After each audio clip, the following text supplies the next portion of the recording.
Hey guys, tonight we drift into the odd but oddly dignified tale of a British officer who declared war on a tree. Yes, you heard that right, an actual war with paperwork and witnesses and court appearances against a tree. Not a metaphorical one, not a symbol for rebellion or botanical metaphor. Just a big leafy tree standing there doing its best to photosynthesize in peace. So, before you get comfortable, take a moment to like the video and subscribe, but only if you genuinely enjoy what I do here.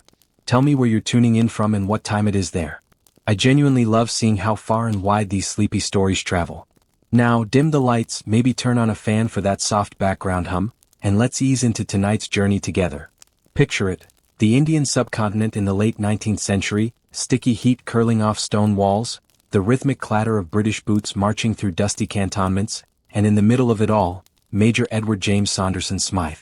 You walk alongside him now, your own khaki uniform crisply ironed, the uncomfortable starched collar making you feel like you're being slowly garroted by decorum. Edward is marching stiffly ahead of you, monocle gleaming and mustache waxed to perfection, muttering to himself about subterranean insurgencies and route-based sabotage. No, this isn't the fever dream of a botanist, it's just another day in the outer provinces of the British Empire. Edward is the kind of man who keeps his socks in alphabetical order and considers small talk to be a sign of moral decay. He has served Queen and country from the Crimea to Ceylon and now finds himself stationed in the humid backwaters of Bengal, where the biggest threats are cholera, malaria, and the occasional goat nibbling on military telegraph wires. But Edward, ever the watchful sentinel of empire, believes he has uncovered a new and insidious danger. Its name? Ficus bengalensis, the banyan tree. Specifically, one banyan tree, growing just a little too confidently outside the east wall of the cantonment. You squint at it now, it's rather large, yes, with thick hanging roots and an air of tranquil wisdom, but it doesn't seem particularly threatening. In fact, it looks like the kind of tree that would offer unsolicited but kind-hearted life advice if it could talk. But Edward sees something else.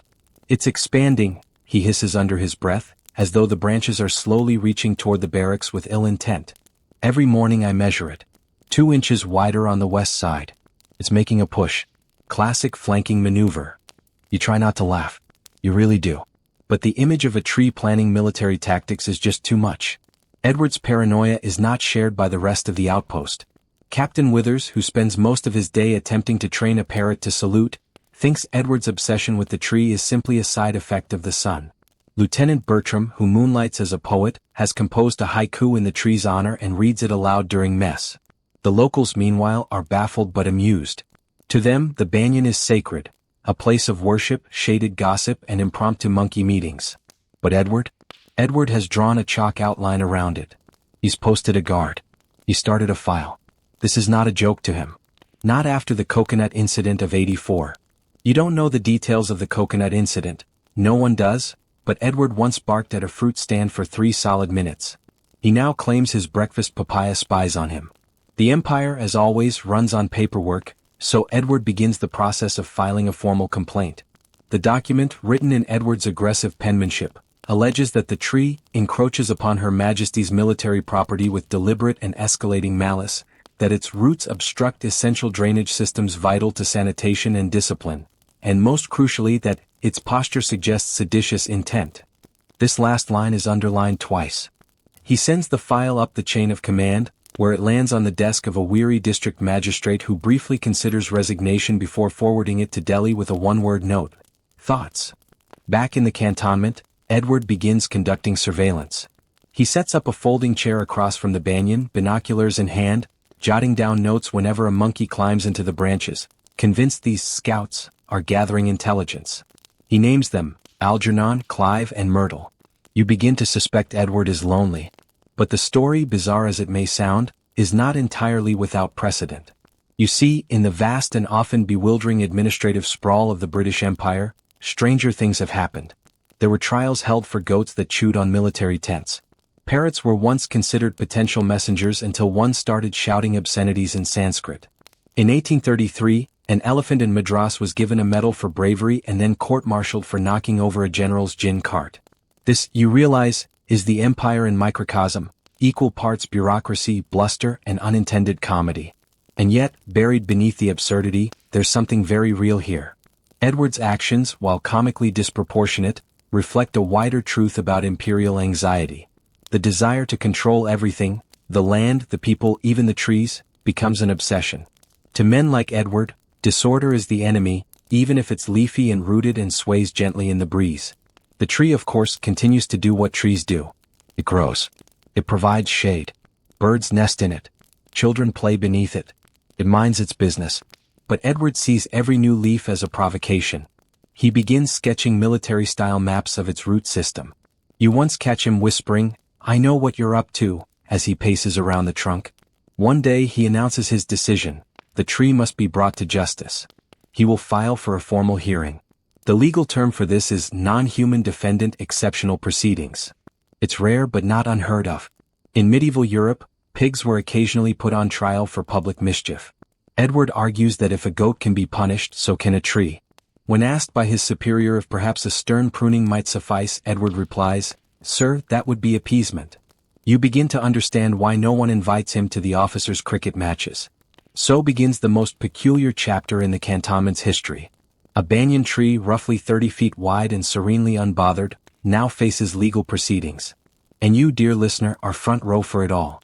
Imagine the British Empire at its peak, creaking under the weight of its own seriousness, and yet somehow making room in its dusty, dog-eared ledgers for a court case, against a tree. You wouldn't survive this, not because of the heat or the insects, but because you'd choke on your tea laughing.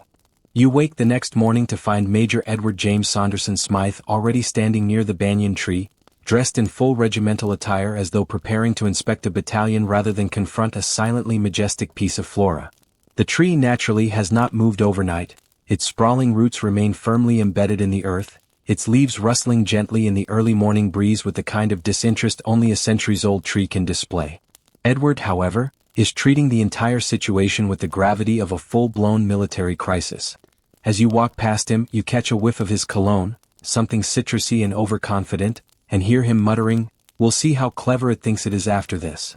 Today you are joining him on what he's dubbed an inspection tour, although it involves nothing more than walking in slow, tense circles around the tree with a small notebook and a tape measure. You begin to notice the odd looks being cast your way by the local townspeople, who have begun gathering quietly under nearby shade to watch the daily ritual unfold. To them it's part farce, part theater, and possibly part religious parable. Edward ignores their snickers.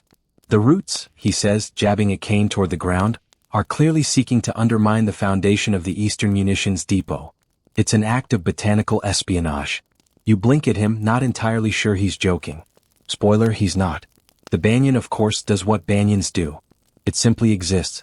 With dozens of thick aerial roots descending like slow, leafy stalactites, it looks like something plucked straight from a myth.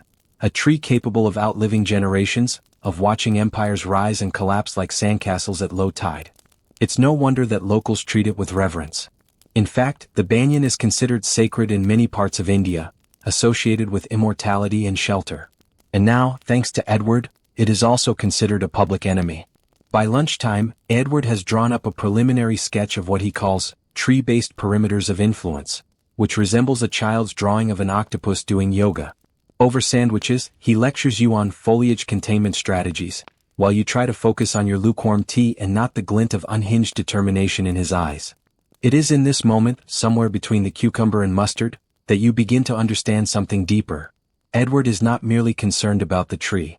He is terrified of irrelevance.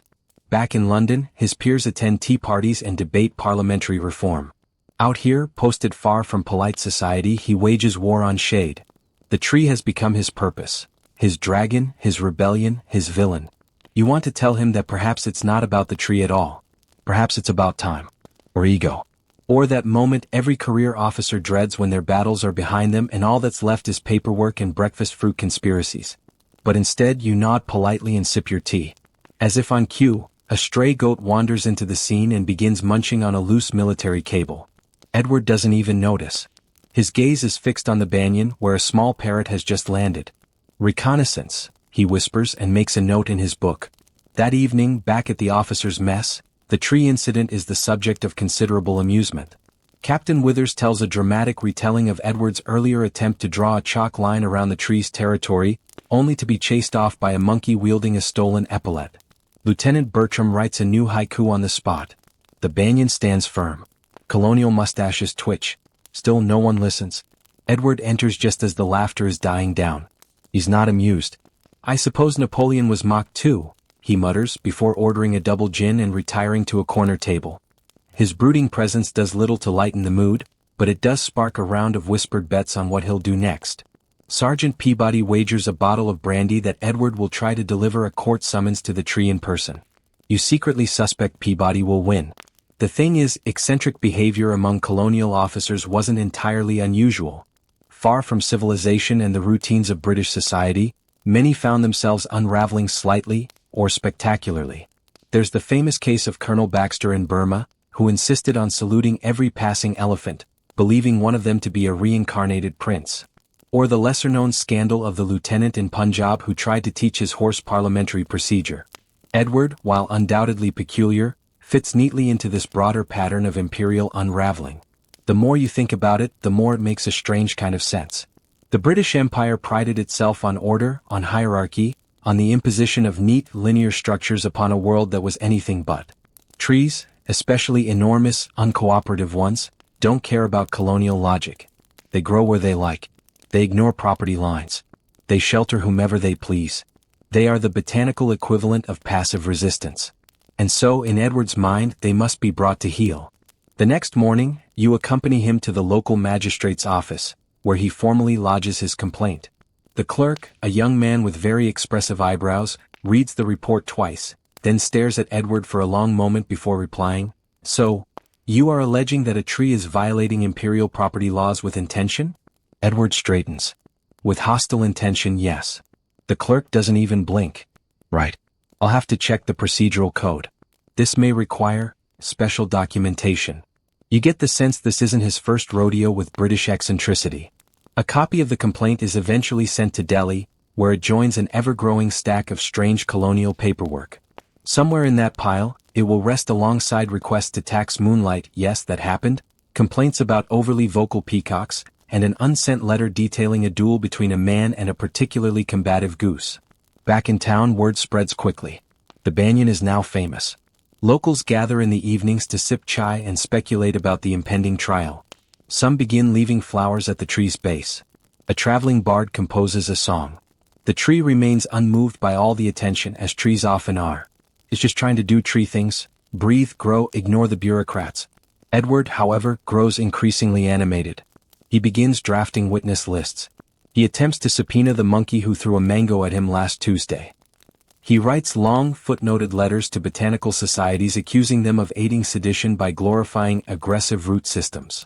And still the banyan stands, unshaken, undeterred, blissfully unaware that it is now the central figure in a growing colonial drama that will one day, decades from now, be recounted in textbooks as the leafy affair of Bengal. The real question, of course, is how far Edward will go. Because this isn't just about roots and leaves anymore. It's about principle. It's about control. It's about a man on the edge of history trying to plant his flag somewhere, even if it's into soil already occupied by a tree with better PR. And you, caught in the middle of it all, start to wonder, are you witnessing madness? Or a very peculiar kind of genius? Or perhaps just another chapter in the Empire's long, winding love affair with absurdity? By the time you reach the third day of what the garrison has now informally dubbed Operation Leafstorm, you begin to sense that Edward's battle with the banyan tree has shifted gears.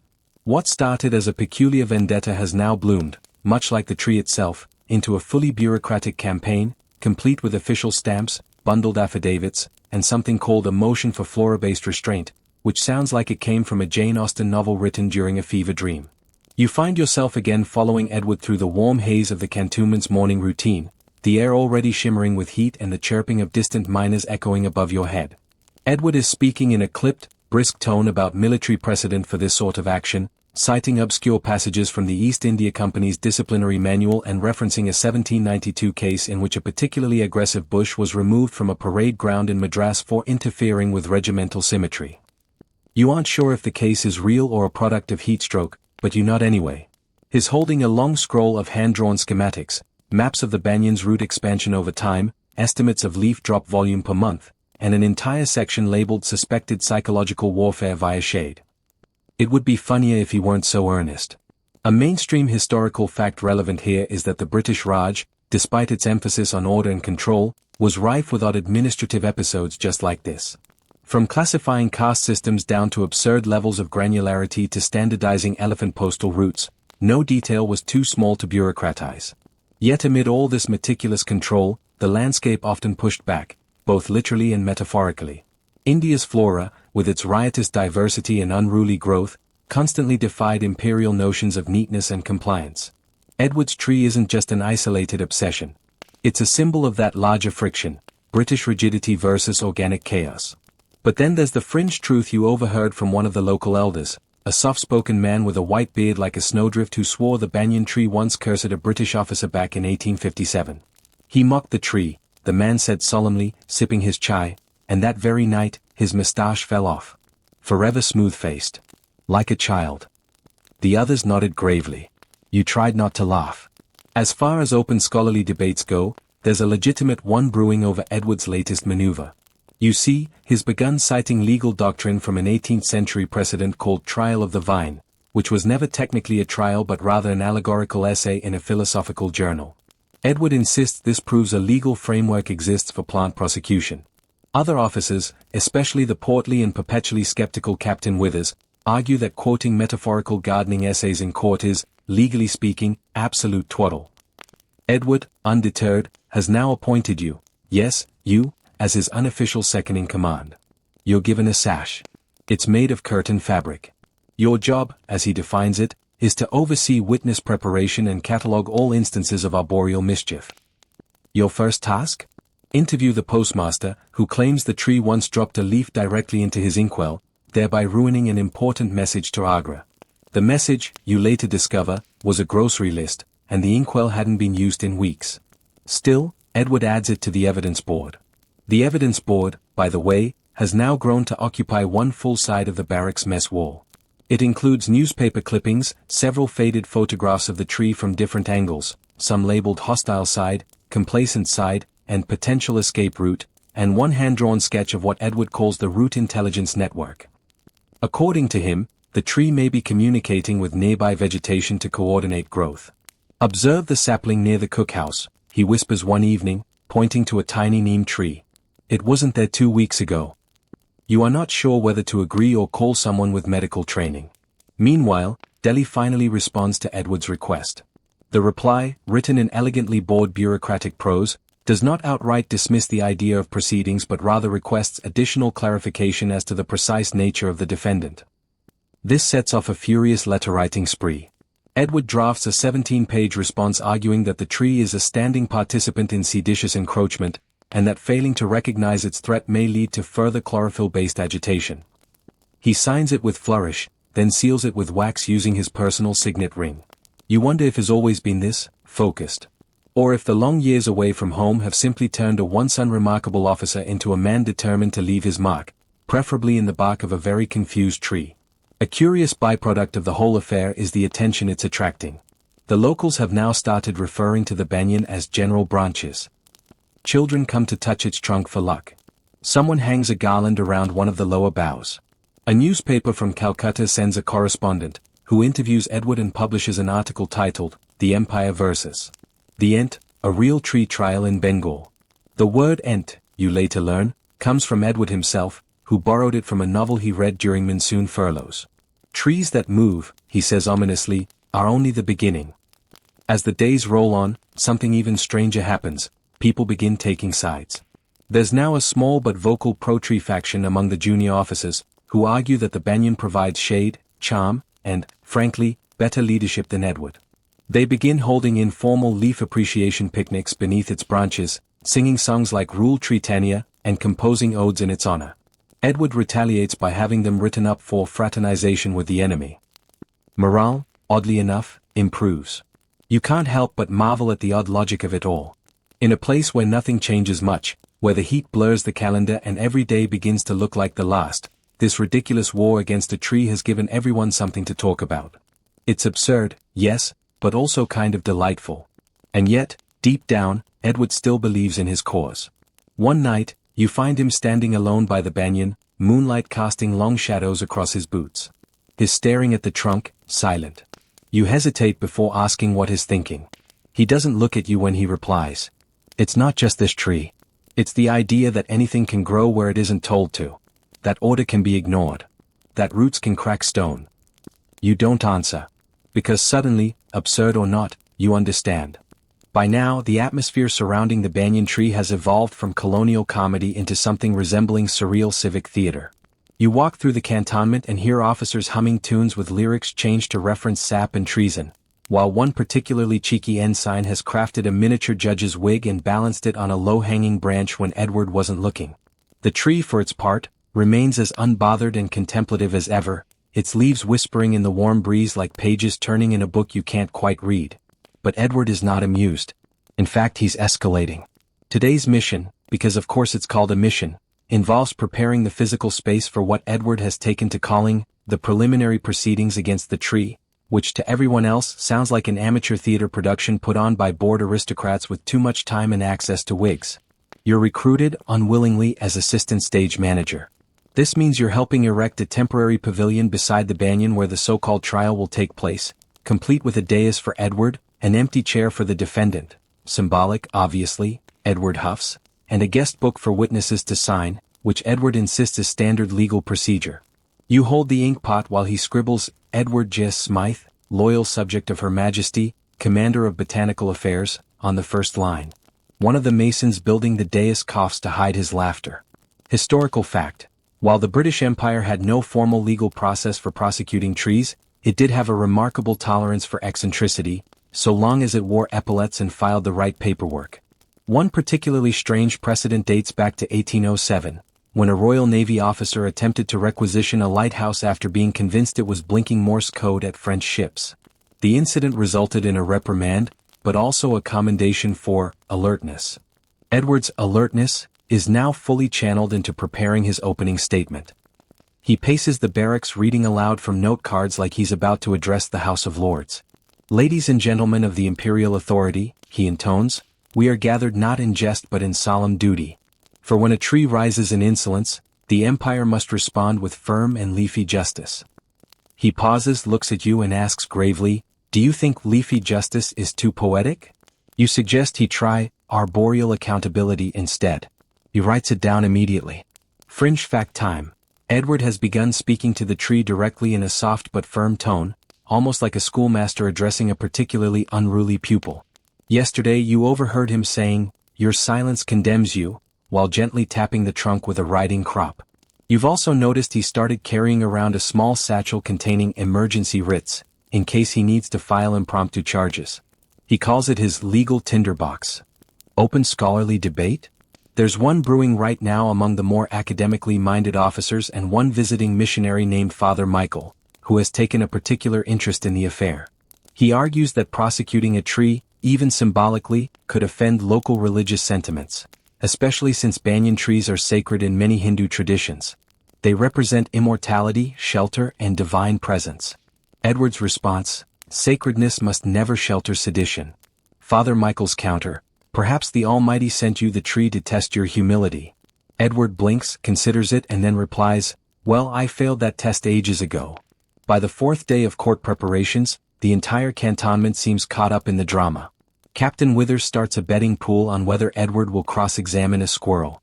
The odds are surprisingly high. Lieutenant Bertram, ever the poet, composes a sonnet titled O Defendant Most Leafy, and reads it aloud during dinner while the room struggles to keep straight faces. Meanwhile, local villagers have taken to lighting incense near the tree and tying small offerings to its roots. One woman claims she dreamed the tree spoke to her, advising her to invest in rice futures. You take all of this in while holding the latest list of witnesses Edward wants to call.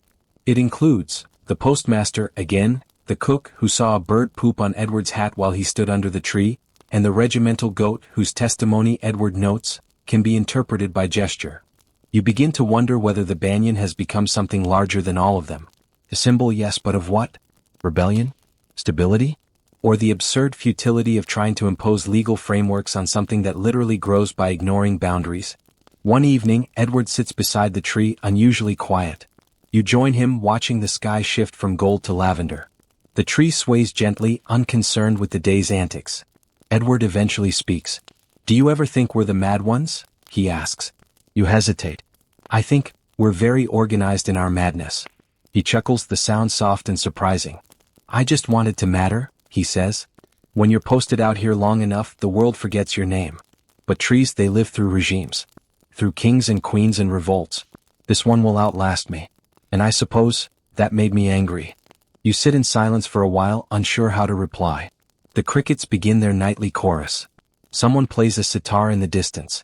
The moon peeks through the banyan's canopy, and its shadow stretches like a calm, leafy reminder that life goes on whether or not we assign it a docket number.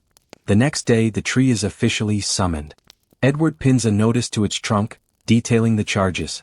Unlawful expansion, obstruction of military pathways, harboring subversive monkeys, and general insolence. You help him attach it with a brass tack. The tree, as always, says nothing. You both stand back and admire the notice. You know, Edward muses, some people might call this madness. You reply, only if you lose the case. He raises an eyebrow. We shall not lose. That evening, as you return to your quarters, you overhear two sepoys debating which side of the tree they think has better shade. One says the north-facing bough offers more spiritual energy. The other insists it depends on the time of day and the number of pigeons. Their tone is serious. The tree, once just a fixture in the background of the cantonment, is now a fully integrated participant in the social ecosystem. It's not just a tree. It's a legal entity, a cultural touchstone, and a reluctant celebrity. Back at the mess hall, someone has painted a sign and nailed it above the entrance. Justice is blind but not leafless. Edward pretends not to notice, but you catch him smiling when no one's looking. The stage is set. The trial is scheduled for the day after tomorrow. Invitations have been sent to nearby towns. The local tea vendor is offering a special brew called Verdict Spice. And you, for better or worse, are the tree's unofficial translator, note-taker, and maybe, just maybe, its only real advocate. After all, someone has to speak for the defense. And the defense in this case is about 30 feet tall, covered in moss, and couldn't care less about imperial law. The morning of the trial arrives with all the pomp and confused ceremony one might expect from a colonial outpost determined to pretend it isn't about to prosecute a tree. You wake to the sound of trumpets, actual brass instruments, polished and ready, blaring what was clearly meant to be a dignified fanfare, though it comes across more like a goose arguing with a kettle. Outside, the air is already heavy with anticipation and heat, the kind of sticky warmth that makes your uniform cling to your skin like an overly affectionate cat. The temporary courtroom pavilion, now erected beside the banyan tree in a highly symbolic act of proximity-based authority, has been decorated with garlands, small flags, and, per Edward's personal request, a lectern carved with the image of a blindfolded oak holding scales. You are not entirely sure if that was handmade or borrowed from some eccentric legal society, but it's there now, gazing solemnly at the tree like it regrets everything. Edward is pacing, as he has been all morning, rehearsing his opening arguments under his breath. You can hear phrases like territorial defiance, root-level insubordination, and moral decay among hardwoods being muttered between breaths. He's dressed in full regimental attire, complete with ceremonial sword, gloves, and the polished monocle he only wears on state occasions. His mustache appears to have been waxed with particular fury. You, of course, have been assigned the role of clerk. You carry a large ledger filled with all of Edward's annotated accusations, witness lists, botanical sketches, and what appears to be an original limerick titled "There Once Was a Tree from Bengal." You're not sure what purpose it serves, but you include it in the packet. A few dozen locals have gathered, seated on wooden benches under the shade. Some are here out of curiosity, others in protest, and a few simply because it's the most entertainment they've seen all week. Children sit cross-legged on the grass, whispering stories to one another about how the tree once wrestled a tiger or whispered advice to a man who then won the local lottery. An elderly woman offers incense at the base of the trunk, murmuring prayers for wisdom. The tree remains, as always, magnificently unbothered. A historical reality now kicks in. Yes, there were indeed public hearings and strange pseudo-trials held by British colonial administrators for non-human subjects.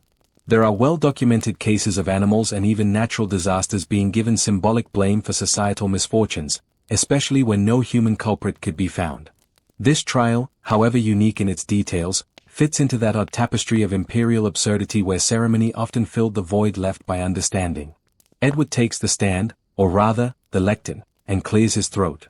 "Ladies and gentlemen," he begins, "we stand here not merely before a tree, but before a question of order, of discipline, of the sanctity of Her Majesty's dominion." He gestures broadly toward the banyan. This rooted rogue has flouted our boundaries, disrupted our routines, and, yes, I shall say it, mocked us with its silence. You glance at the tree. It looks distinctly not mocking. A leaf flutters down and lands quietly on the ground. I shall present evidence, Edward continues, that this tree's encroachment is not only botanical, but moral. That it has encouraged idleness, invited chaos, and conspired with monkeys to upend the very fabric of British civility in this province. This statement causes murmurs to ripple through the crowd. A few chuckles. One monkey, seated on a nearby branch, tosses a mango pit. It misses. Furthermore, Edward adds, I shall call witnesses to these acts, men and women who have seen, firsthand, the dangers posed by unchecked foliage. He slams a gloved hand onto the lectern. Somewhere in the audience, someone coughs politely. You glance at your notes, preparing for the first witness. It's the cook, a thin, nervous man who claims to have slipped on a fallen banyan leaf last month and dropped an entire tray of custard meant for visiting dignitaries. He steps up, eyes darting between the tree and Edward. Do you swear to tell the truth, the whole truth, and nothing but the truth? Edward asks. On my grandmother's chapati pan, sir, the cook replies solemnly. Edward proceeds to lead the man through a series of increasingly leading questions about slipperiness, culpability, and whether or not he felt menaced by the trunk. The cook nods at everything, though at one point he does admit the leaf might have come from a nearby neem tree instead. Edward scowls. Strike that from the record, he barks. You quietly make a note, though what exactly constitutes the record remains unclear. Next comes the postmaster, whose inkwell leaf incident is already well known. He reiterates that the leaf ruined a very important message. When asked to produce the message, he reluctantly admits it was a letter asking his cousin to send more cardamom. Still, Edward insists. It was sabotage. Captain Withers, seated in the back with a fan and a drink, whispers loudly, sabotage via seasoning, eh? Edward pretends not to hear. The fringe detail worth savoring here is Edward's next move, calling a British botanist as an expert witness via a written affidavit sent weeks earlier. The letter, read aloud by Edward with great ceremony, states that banyan trees are known to extend their root systems in unpredictable directions but are not, in the scientific sense, capable of intent. Edward skips that last part. Then comes the moment everyone has been waiting for, the defense. You look at Edward, who blinks. The defense. Yes, you say slowly, the other side. Edward clears his throat, glances nervously at the tree, and then, with remarkable seriousness, turns to you. Proceed. And so, you stand, clutching the file of documents you've assembled over the past week, full of contradictory accounts, skeptical testimonies, and your own growing suspicion that this entire affair is less about trees and more about people. You walk to the center of the pavilion and address the audience. Ladies and gentlemen, you begin, using the same grandiose tone Edward favors, we gather today to decide whether this tree, this ancient, unmoving, peaceful organism, is truly guilty of conspiracy and rebellion. You pause. A leaf drops. But I ask you, can a tree rebel? Can it conspire? Can it harbor thoughts of mischief? You glance at Edward. Or, are we projecting? Seeing enemies where there are only roots? Fearful not of branches, but of being forgotten under their shade. The crowd is silent. A breeze stirs. You go on. This tree has stood here longer than any of us. It has seen generations. It provides shelter, balance, quiet. And perhaps that silence frightens us. Because in it, we hear our own fading relevance. Edward frowns. His monocle glints. Objection, he mutters. But you continue. This is not a trial of a tree. It's a trial of our own discomfort with nature's indifference. Of our inability to accept that not everything yields to flags and fences. The locals begin nodding. Even the regimental goat seems unusually attentive. You finish with a quiet plea. Let the tree grow. Let it bear witness. Let it stand long after we have forgotten this silly day beneath its branches. The trial concludes not with a verdict but with a general agreement to adjourn indefinitely.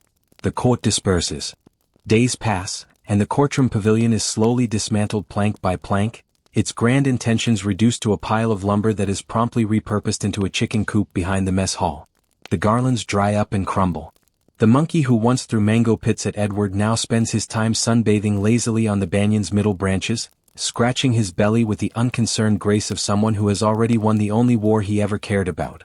And Edward? Edward does not take the adjournment well.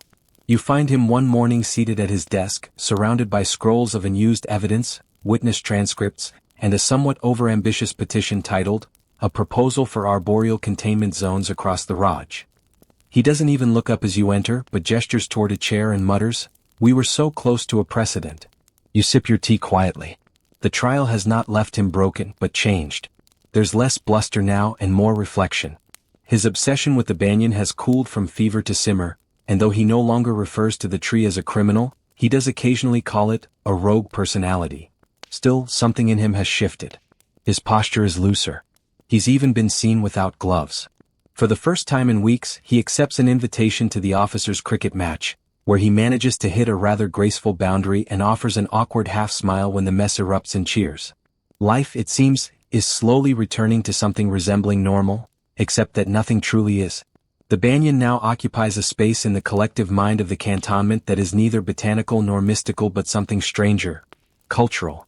Local children leave notes wedged in its bark, requests for luck, blessings, or advice. One even asks if the tree might make his mother stop boiling spinach.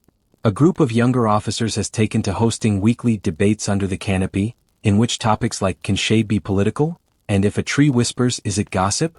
are argued with mock seriousness. Even the regimental band has composed a new march inspired by the tree affair. They call it, "The Leaf That Roared." And Edward, for all his earlier fire, has now become something of a mascot himself. The General of Greenery, as they call him, a title shouted in jest but offered with genuine affection. History, as it turns out, is often kinder to the oddballs than the ordinary.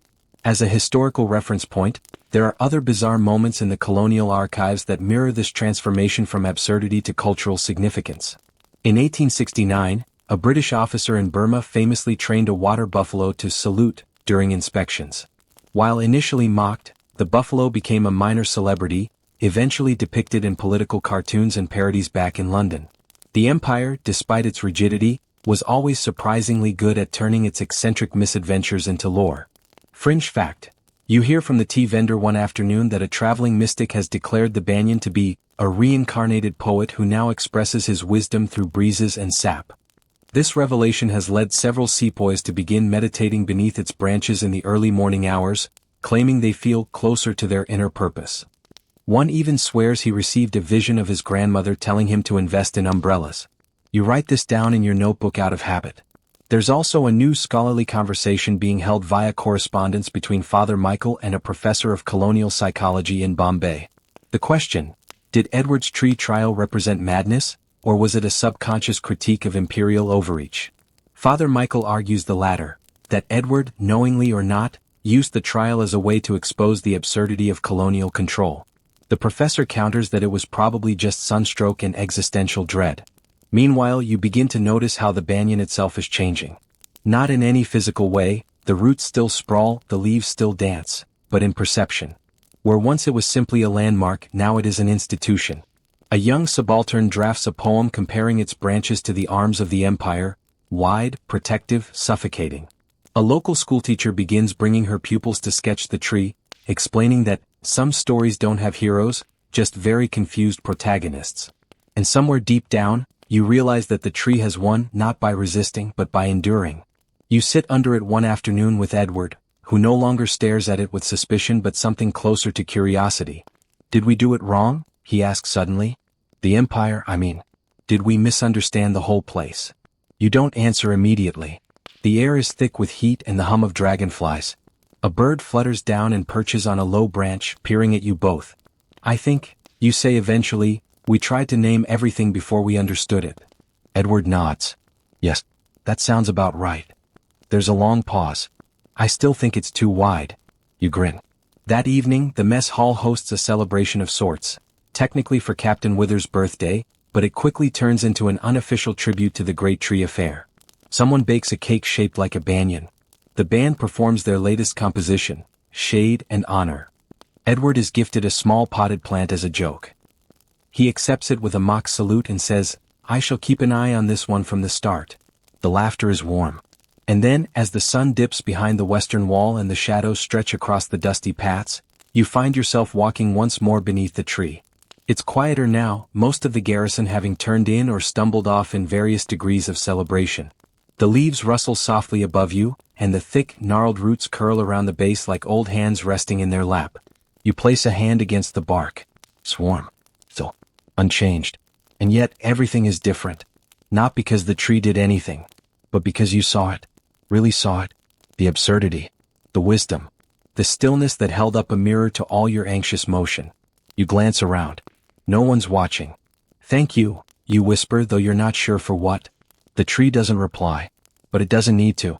You wake the next day with the vague sensation that something important is ending, or beginning.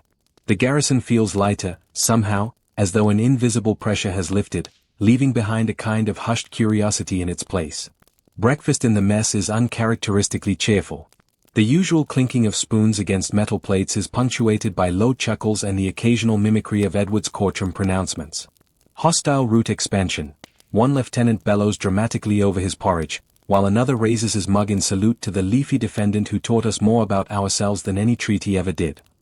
Edward himself enters just as the laughter is dying down, walking slowly but not sulking. He's dressed more casually now, no gloves, no ceremonial sword, just his faded jacket and a hat slightly tilted over one eye. He pours himself tea without fanfare and, to everyone's surprise, begins whistling. Not a dirge, not a march, something light, almost whimsical. You exchange glances with Captain Withers, who raises an eyebrow as if to say, either he's healed, or we've entered Act 2 of his slow-motion philosophical meltdown. But you have a different theory. Edward has come to terms with irrelevance. Not in the despairing way, but in the peaceful, freeing way. And that, more than any verdict or parade, is what has made all the difference. The banyan, of course, remains central to daily life. The path around it is now unofficially renamed the Circuit of Contemplation, and several officers take to walking it after dinner, muttering to themselves or simply staring up into the maze of branches like monks navigating a green cathedral. A faded chalk outline from the original evidence map still lingers at the tree's base, now mostly smudged by footprints, goats, and the occasional drifting petal. But it's not forgotten. Nothing here is, not anymore. One afternoon, Edward gathers a small group of men under the tree, yourself, Withers, Father Michael, and Lieutenant Bertram, and delivers what he describes as a post-trial reflection and modest strategic reassessment. In reality, it's more of a monologue than a strategy session.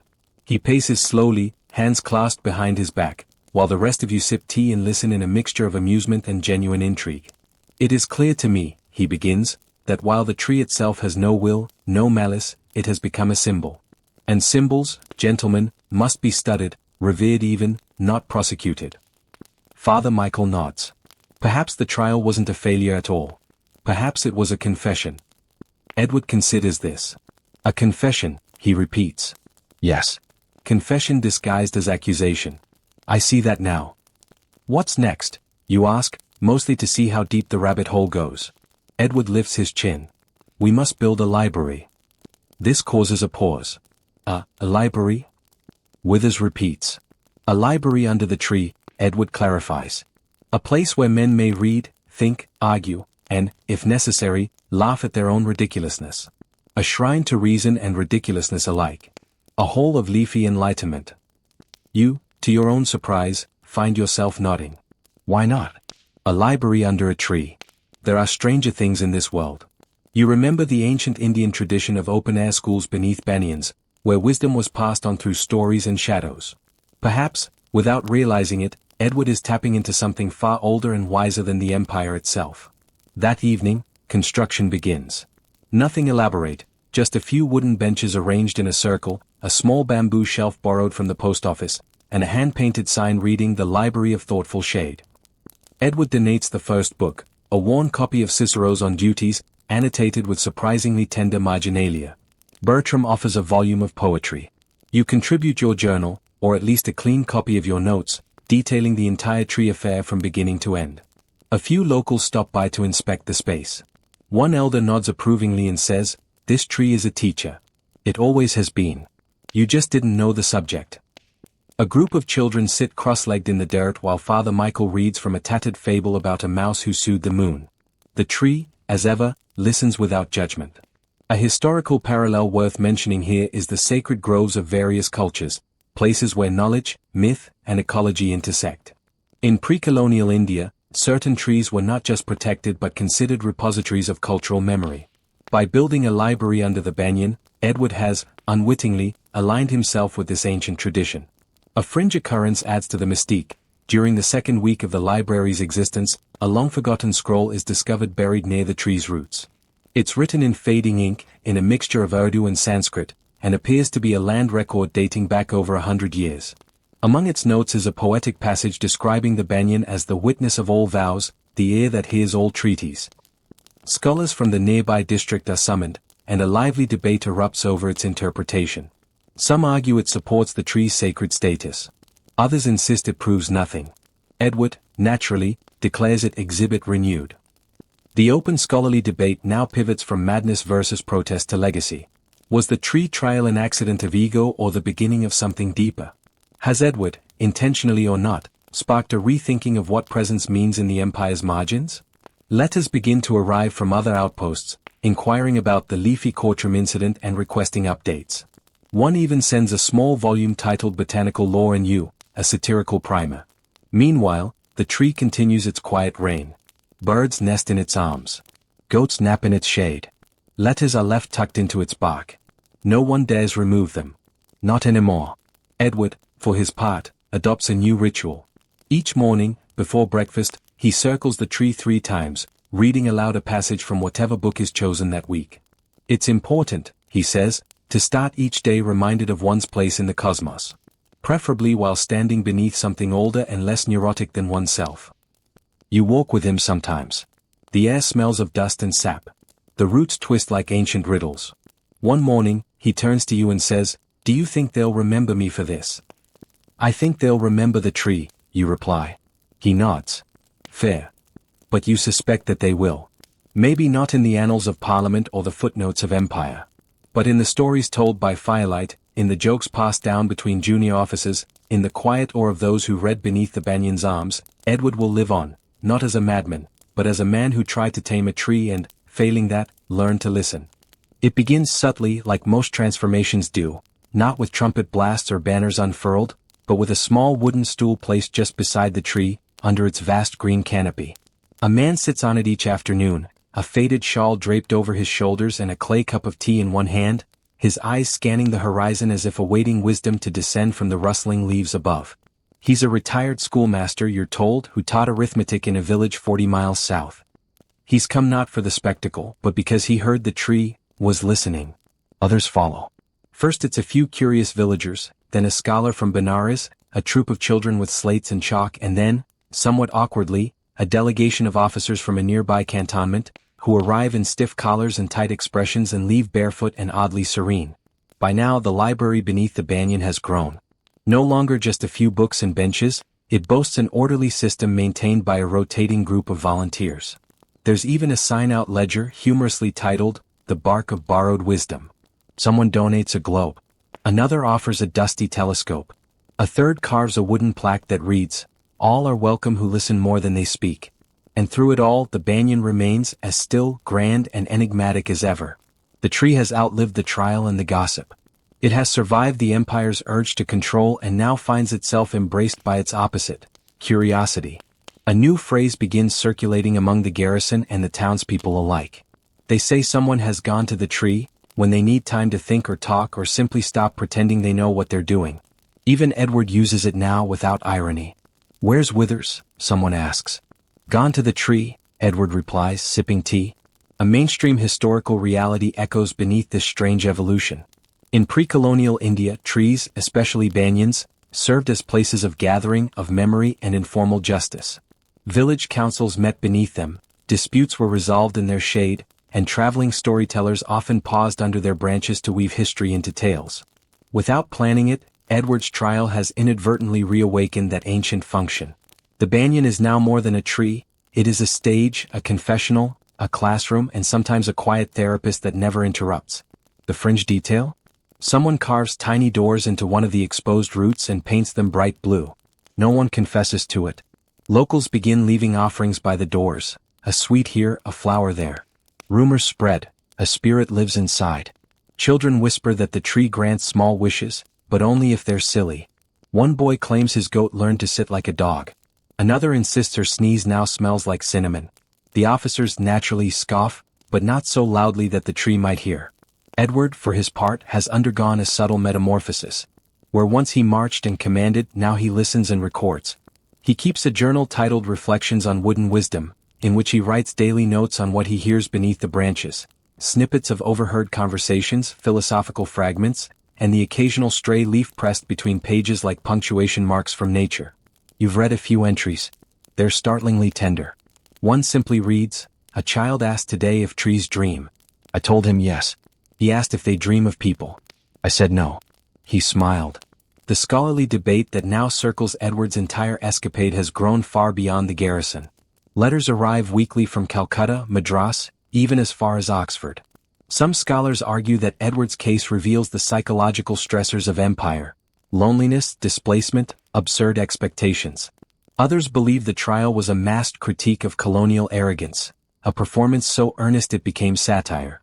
A few even suggest he should be appointed to a new philosophical detachment to explore symbolic resistance in other parts of the colony. Edward, upon hearing this, mutters, "As long as they don't assign me a palm tree." There's a moment you'll never forget. One night, the moon is nearly full, and you're sitting quietly under the banyan with Edward and a few others. The breeze is light, fragrant with dust and something floral. The group is silent until Edward says without prompting, "The empire always wanted to measure everything, lands, borders, hearts. But this tree it resists. Not violently, just patiently." He runs a hand along the bark. "It teaches without caring whether we learn." Someone asks if he regrets the trial. Edward shakes his head. "Not for a moment. But I wouldn't do it again." The next morning, a new tradition begins. Each Sunday, volunteers gather to clean the area around the tree, not out of obligation but reverence. They sweep fallen leaves, repaint the small shelves, rest-tack books toppled by wind. No one leads the effort. It simply happens. And with this rhythm comes peace. There's a softness now to the garrison that wasn't there before. Less shouting, fewer inspections, more shared laughter. Officers who never spoke now discuss philosophy over tea. One even begins composing songs based on conversations overheard under the branches. He titles one, "The Tree Said Nothing and I Understood Everything." Even the goats seem calmer. And then, in the most Edwardian of ironies, official notice arrives from Delhi. The Governor-General's office, having finally reviewed the documentation Edward submitted months ago, rules that no legal precedent exists for the prosecution of a stationary arboreal entity. They append a footnote. However, the attempt is noted for creativity and shall be preserved in the Colonial Archive under miscellaneous proceedings. Edward reads the letter aloud, then carefully folds it and places it under a stone at the base of the banyan. "Let it rest where it belongs," he says. And with that, the matter is officially, and absurdly, concluded. You find yourself wondering what the future holds. The banyan's roots continue to grow. The tree has become the heart of something quietly revolutionary, not in the way of swords and banners, but in how it teaches humility, stillness, the freedom of irrelevance.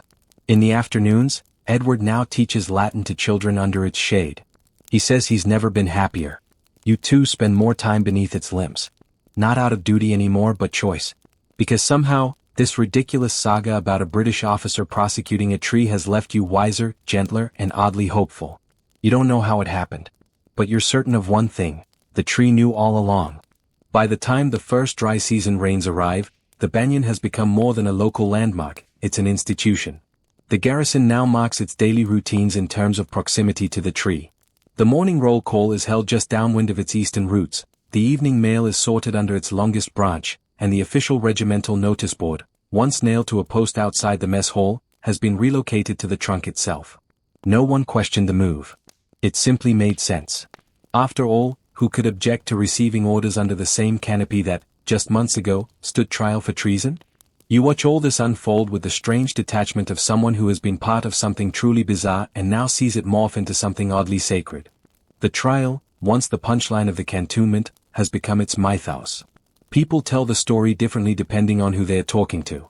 A clerk from the quartermaster's tent claims Edward once slapped the tree with a white glove in a formal declaration of legal engagement. A corporal insists he saw the tree flinch. A sepoy swears the tree whispered legal advice in Sanskrit. No two versions match. None of them are true. But all of them are believed. Edward himself has taken on a kind of mystical elder role within the garrison. Still wearing his trademark hat, now bleached to a soft beige by sun and time, he rarely gives orders anymore, preferring instead to ask questions. "What do you suppose the empire tastes like?" he asked one afternoon while watching two crows bicker over a stolen chapati. Salt and vinegar, you replied, without hesitation. He nodded thoughtfully, as though you'd cracked open some essential truth. A mainstream historical pattern can be glimpsed here in the trajectory of eccentricity becoming legacy. Throughout the British Raj, many unusual administrative decisions, especially those made in remote postings, transformed over time into respected local customs. In one case, a British officer in Assam introduced afternoon poetry readings to boost morale. Decades later, the tradition was so entrenched that visiting dignitaries assumed it was a long-standing local practice. Absurdity, when repeated with enough ceremony, becomes culture. And so it is with the banyan. The Sunday gatherings under the tree now include lectures, debates, music, and, once, a very awkward attempt at interpretive dance meant to depict the soul of colonial jurisprudence. That last one ended with a sprained ankle and much polite coughing. Nevertheless, it was deemed spiritually resonant. Father Michael begins offering interfaith discussions on alternate Tuesdays. He calls the banyan a green cathedral, and urges people to treat it as a sacred neutral ground. Beneath these branches, he proclaims, truth has no uniform, and silence speaks louder than proclamations. Edward's only response is a quiet chuckle. He's gotten better at the whole sermon thing, he remarks one evening. Used to bore the birds out of the trees. That same evening, something unexpected happens. A traveling merchant caravan arrives from the east, bringing with it not only spices and silks but news, real, printed news, from the cities. One of the merchants produces a well-folded broadsheet and, with a twinkle in his eye, presents it to Edward. The headline reads, "The Tree Trial, a Folly or a Philosophy?" Beneath it, a full-page article explores Edward's escapade in scholarly depth. It describes him as a curious blend of administrator and absurdist poet, and the banyan as a symbol of both colonial misjudgment and its unintended grace. The piece ends by suggesting the trial may be remembered as a turning point in the empire's understanding of its own absurdity. Edward reads the entire article silently, then folds it back up and hands it to you. "Frame it," he says. "Next to the tree." You do, placing it in a bamboo frame beneath the legal notice he once tacked to the trunk. The juxtaposition is poetic. One night, during a particularly strong monsoon wind, one of the tree's limbs cracks, not enough to fall, but enough to lean dramatically. The next morning, a crowd gathers around it as if mourning an elder who's caught a cold. Debates spark. Should they brace it? Prune it? Leave it alone as a lesson in aging? A council is formed. Discussions last days. Finally, it is decided, a gentle brace will be added, crafted by local carpenters with the assistance of a botanist from Calcutta. Edward oversees the installation like a proud uncle. Even titans need support, he mutters. Fringe folklore explodes around the incident. Some claim the cracked limb occurred because someone laughed too loudly during a particularly irreverent poem. Others say it was the tree's way of bowing in thanks. One elderly villager insists he saw a glowing figure exit the branch and vanish into the ground. You chalk that one up to imagination, but you don't dismiss it outright. Not anymore. The scholarly debate continues to widen. Letters from Europe begin arriving, philosophers, botanists, poets, even an avant-garde theatre company requesting permission to stage a dramatized version of the trial using puppets. Edward declines, but offers them the original legal notes. Tell the story true, he writes in the cover letter. Or not at all. One particularly fascinating twist arrives via a professor from Oxford who proposes a theory. The tree trial was a subconscious reenactment of ancient druidic rites, long forgotten but imprinted on British colonial psyche through some strange cultural osmosis. He refers to Edward as a latent Celtic mystic. Edward rolls his eyes but keeps the letter. In the meantime, the library under the tree gains new shelves. More books arrive weekly, some sent by those who've heard the tale, others copied by hand. The ledger of borrowed texts is now over 100 pages long. Someone adds a small bell, which readers ring before placing a new book on the shelf. So the tree knows, they say. The bell becomes a custom. You ring it once yourself, after donating your collection of travel notes from previous postings. The sound is soft, metallic, and strangely moving. At some point, without ceremony, a bench appears beside the cracked limb. No one claims to have placed it there, but it becomes the most sought-after seat during lectures. People say the view from there makes you think slower, which they mean as a compliment. Edward sometimes sits there in the early morning, his hands clasped loosely in his lap, watching the light filter through leaves and listening to the wind whisper through memory. One morning, you ask him what he's thinking. He replies, that the empire will fade, as all things do. But this tree will outlast the maps. And you believe him. The weeks roll forward with a rhythm both strange and comforting, a kind of slow dance between routine and revelation under the sprawling arms of the banyan. The garrison, once defined by rigid drills, punctual reports, and dust-choked monotony, has quietly metamorphosed into something that might better be described as a sleepy, philosophical retreat, though no one dares call it that aloud, of course. It begins to attract visitors. Not official inspectors or military brass, mind you, but the curious sort, scholars in wide-brimmed hats, amateur ethnographers clutching notepads, spiritually curious merchants from cities far away, and even a troupe of traveling musicians who perform one afternoon beneath the banyan with instruments strung from goat hides and gourd shells. The banyan's presence now seems to exert a gravitational pull, drawing people and stories in and gently, inexorably changing them. Edward keeps a growing list in his journal titled Tree-Induced Revelations, which catalogues the confessions, insights, and minor epiphanies reported by those who sit beneath the branches for more than an hour. Some are deeply profound. I realized I no longer hate my father. While others are endearingly mundane, I think I prefer mangoes to bananas despite 30 years of denial. The list becomes a kind of legend in itself, a rotating joke and solemn rite, both at once. And still the tree does nothing. It stands, quiet and knowing, allowing everyone else to fill its silence with meaning.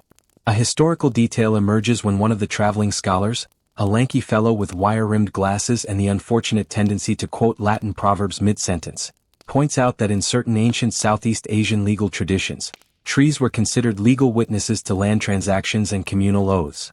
He proposes that perhaps Edward's trial, ridiculous though it seemed, tapped into an atavistic memory, the idea that trees are not merely plants but entities that observe, record, and testify.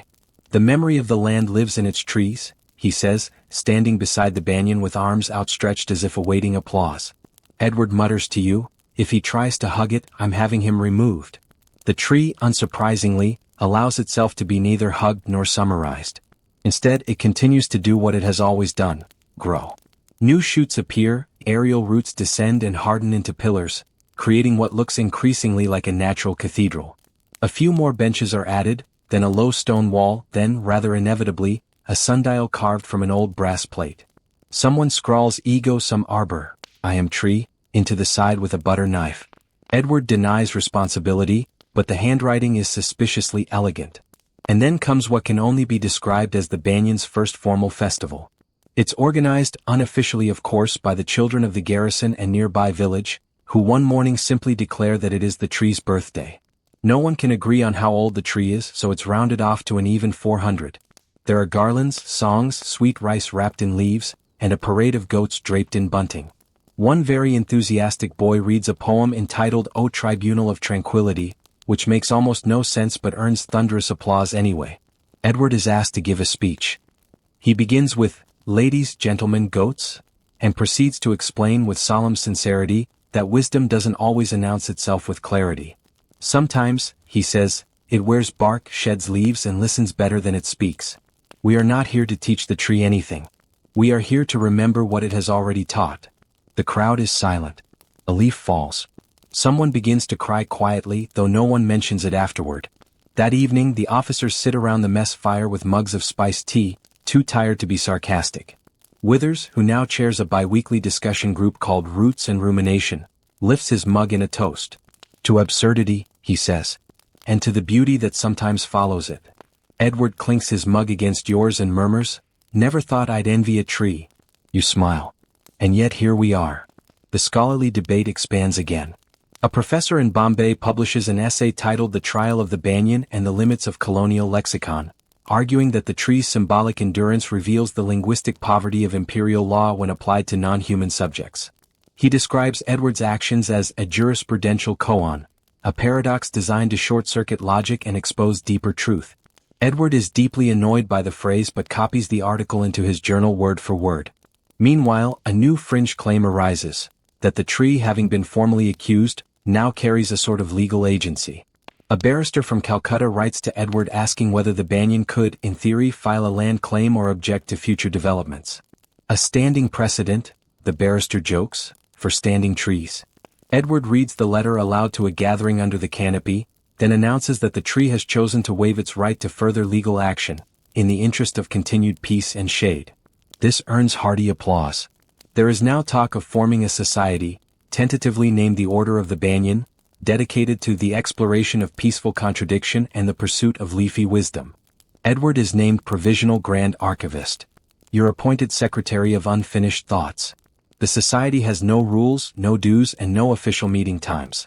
Its first act is to do absolutely nothing for a full hour beneath a tree. It is widely considered a success. But not everything is idyllic. There are whispers now and then from visiting officials who feel the banyan has become a distraction from imperial duties.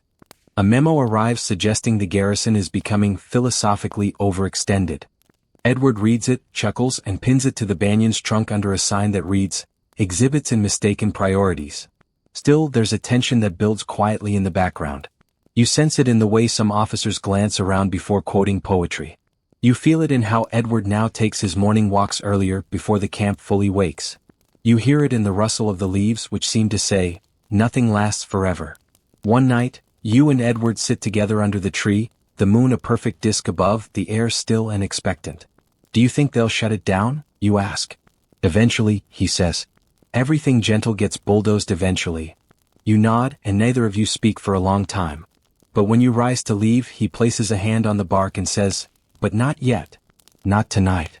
You wake the next morning to the sound of a bugle being played, poorly, and far too early. At first, you assume it's just some overeager new recruit practicing his scales near the laundry tent again, but the tone is different, sharper, more pointed. It's not the usual morning signal. As you rise and peer out the window, you see a small dust cloud rising on the far edge of the cantonment. 2 horses, a covered cart, and 4 men in pale khaki uniforms that don't belong to anyone stationed here. Visitors. Not the poetic kind. Not the curious musicians or traveling philosophers. No, these are the bureaucratic emissaries of empire, freshly shaven and frowning with the stiff posture of men who have never sat under a tree longer than it takes to finish a cup of lukewarm tea. You feel it in your bones before the words are spoken. Something is about to be assessed. By midday, a notice is posted, typed, stamped, and affixed to the mess door with a single rusted nail. It states that a senior colonial evaluations officer will be conducting a routine inspection and compliance audit of garrison facilities and activities, including any extracurricular operations not directly affiliated with military objectives. The Banyan Library, you realize, is about to face a second trial. Edward receives the notice in silence. He folds it neatly, places it in the back of his journal, and calmly begins preparing tea. "Should we be worried?" you ask. He stares in sugar. "Not yet." Then, more softly, "But this time, we don't fight the same way." When the inspector arrives, he's everything you imagined. Sharp creased trousers, shoes so polished they reflect the sky, a mustache trained with military precision, and a clipboard that might as well be another limb. He introduces himself as Mr. Percival Ashton Smythe, a man whose name alone seems allergic to joy. He insists on inspecting the parade grounds first, followed by the kitchen, then the barracks. Only after exhausting all routine inquiries does he gesture toward the banyan and say, "And that, I presume, is the situation." Edward nods. "That is the banyan." "I have read your file," Ashton Smythe says, his voice the auditory equivalent of a raised eyebrow. "Colorful." "Flattering," Edward replies. A small group of officers and villagers gathers at a polite distance as Ashton Smythe strides toward the tree. He circles it once, silently, tapping notes into his clipboard. He pauses at the library shelf, frowns at the sundial, and makes a disapproving noise when he sees the carved plaque. "All are welcome who listen more than they speak." "This does not appear to be regulation," he mutters. "Neither is curiosity," Edward says, almost too softly to hear. Ashton Smythe proceeds to ask a series of increasingly absurd questions. What, precisely, is the purpose of this structure? Has this tree been officially sanctioned for use as an assembly point? Are there health hazards associated with this so-called open-air reflection space? Has any colonial legal precedent been applied to determine whether shade can be considered communal property?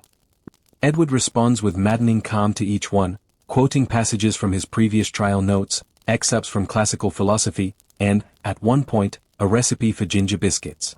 Ashton Smythe does not laugh. The scholarly debate now takes on a very real urgency. In a moment of preemptive strategy, Edward writes to several of his correspondents, professors, poets, clerks, asking for written statements on the significance of the banyan space. Within days, letters begin arriving. testimonies praising the tree as a symbol of intercultural dialogue, mental well-being, even passive resistance to colonial overreach. One poet refers to it as the empire's first accidental temple to humility. Another scholar from Madras writes, "This tree has achieved more in community reconciliation than 100 edicts and 1,000 parades." Edward compiles the responses into a leather-bound folder, which he titles Exhibit Leaf, Cultural Relevance and Emotional Infrastructure. Ashton Smythe, upon receiving it, responds with a single comment, "Unorthodox." But then comes the turning point. During his second inspection of the tree, Ashton Smythe is approached by a girl no older than 10. She wears a bright scarf and holds a small drawing in her hand, crayons on parchment, a shaky but charming rendition of the banyan with figures sitting beneath it, smiling. "This is the listening tree," she says. "We learn to be quiet here." Ashton Smythe looks down at the drawing, then at the girl. Something unreadable crosses his face. "Do you sit here often?" he asks. She nods. "When I'm angry. Or scared. It makes me feel like the sky is listening too." He does not respond, but he does not dismiss her either. She hands him the picture and walks away. He holds it longer than anyone expects. Fringe belief arrives at just the right moment. A local elder approaches Ashton Smythe with a scroll, explaining that the banyan marks a site of ancient significance, possibly even a location of spiritual resonance long before British occupation. He doesn't demand the empire respect it. He simply says, "This tree has outlived kings. It will outlive you too." That evening, Ashton Smythe asks to speak privately with Edward. No one knows what is said, but the next morning, a new notice appears, typed, stamped, and tacked to the banyan itself. No further action required. This space is to be preserved as a recognized site of community engagement and mental wellness until further review. Signed, P. Ashton Smythe. A cheer erupts from the gathered crowd. Someone brings out tea. Someone else produces a flute. And Edward, standing with his back to the tree, looks at you and says, "The second trial is over." You ask what changed the inspector's mind. He shrugs. Maybe he listened. Or maybe he just didn't want to argue with a tree. In the days that follow, the tree's influence spreads further. A traveling printer donates a hand-cranked press, allowing pamphlets and essays to be published on site. The first issue of Under the Canopy is printed and distributed, containing essays, poems, legal reflections, and a delightful satire called The Tree That Sued the Empire. Copies circulate widely, even reaching colonial offices in Bombay, where one administrator reportedly chokes on his tea while reading. Edward is offered a position by a university in Calcutta to teach symbolic jurisprudence, which he declines. "I'm not done listening yet," he says. The library adds more shelves. A small clay pot is installed to collect questions for the tree. Some are whimsical, "Do birds get bored?" Others heartbreakingly sincere, "Will my brother come home from the war?" The tree, as always, offers no answers. Just shade. Just stillness. And somehow, that is enough. The pace of life under the banyan begins to stabilize, not into monotony but into something richer. A quiet equilibrium where laughter blends with learning and the absurd coexists comfortably with the profound. The garrison no longer sees the tree as a curiosity. It has become something closer to a compass, a green pulse in the center of their dusty routines. When someone is having a difficult day, they are simply told, "Go sit with the tree." No explanations required. The phrase carries no sarcasm now, no eye-rolling. It's genuine, like suggesting a friend step outside for air or take a walk to clear their head. And it works. The banyan accepts all who come, indifferent yet attentive as only nature can be. Edward now takes on the role of quiet steward. Not a leader, those days are behind him, but a kind of librarian, historian, and occasional moderator. He's often seen under the branches scribbling new additions to the growing library catalog, which now includes poetry anthologies, travel logs, translated fables, even a few military manuals that have been humorously annotated by bored lieutenants. One such footnote reads, "Marching Formation B, slightly improved when one imagines a goat leading the charge." Edward leaves that one in. "Truth is truth," he says. "You've begun contributing more yourself, organizing lectures and storytelling sessions beneath the canopy. At first it was mostly officers and locals. Now people are coming from surrounding villages too. Word has spread far beyond the garrison, and so has something else, a quiet respect for what the tree has come to represent. Not resistance exactly, but reflection. In a world governed by endless proclamations, maps, and flags, the banyan stands for something beautifully unmeasurable. One visitor, an elderly woman in saffron robes, describes it best. The tree does not divide. It gathers. Her words become a motto, scrawled across the front of the latest newsletter of Under the Canopy. And still the stories emerge. A fringe discovery stirs further conversation when one of the younger officers finds a rusted tin buried at the edge of the banyon's root line. Inside, several damp pages of handwritten notes, dated nearly 50 years prior. They appear to be reflections written by a long-dead officer from a different regiment, stationed here decades before. In his notes, he describes a strange peace that comes from sitting beneath the large tree in the east quadrant. He writes of conversations with local elders, dreams of birds that turn into maps, and his suspicion that the tree holds memories far older than the ground beneath our barracks. No name is signed. Edward insists the tree is returning its own history to those willing to listen. Like a court, he says, filing the evidence after the trial is already over. The officers joke, gently now, that the banyan is a better historian than the lot of them combined. That month someone proposes a play. An original dramatization of the infamous tree trial, to be performed beneath the actual tree. The idea is met with laughter, enthusiasm, and mild panic. No one's sure who will write the script, let alone perform it.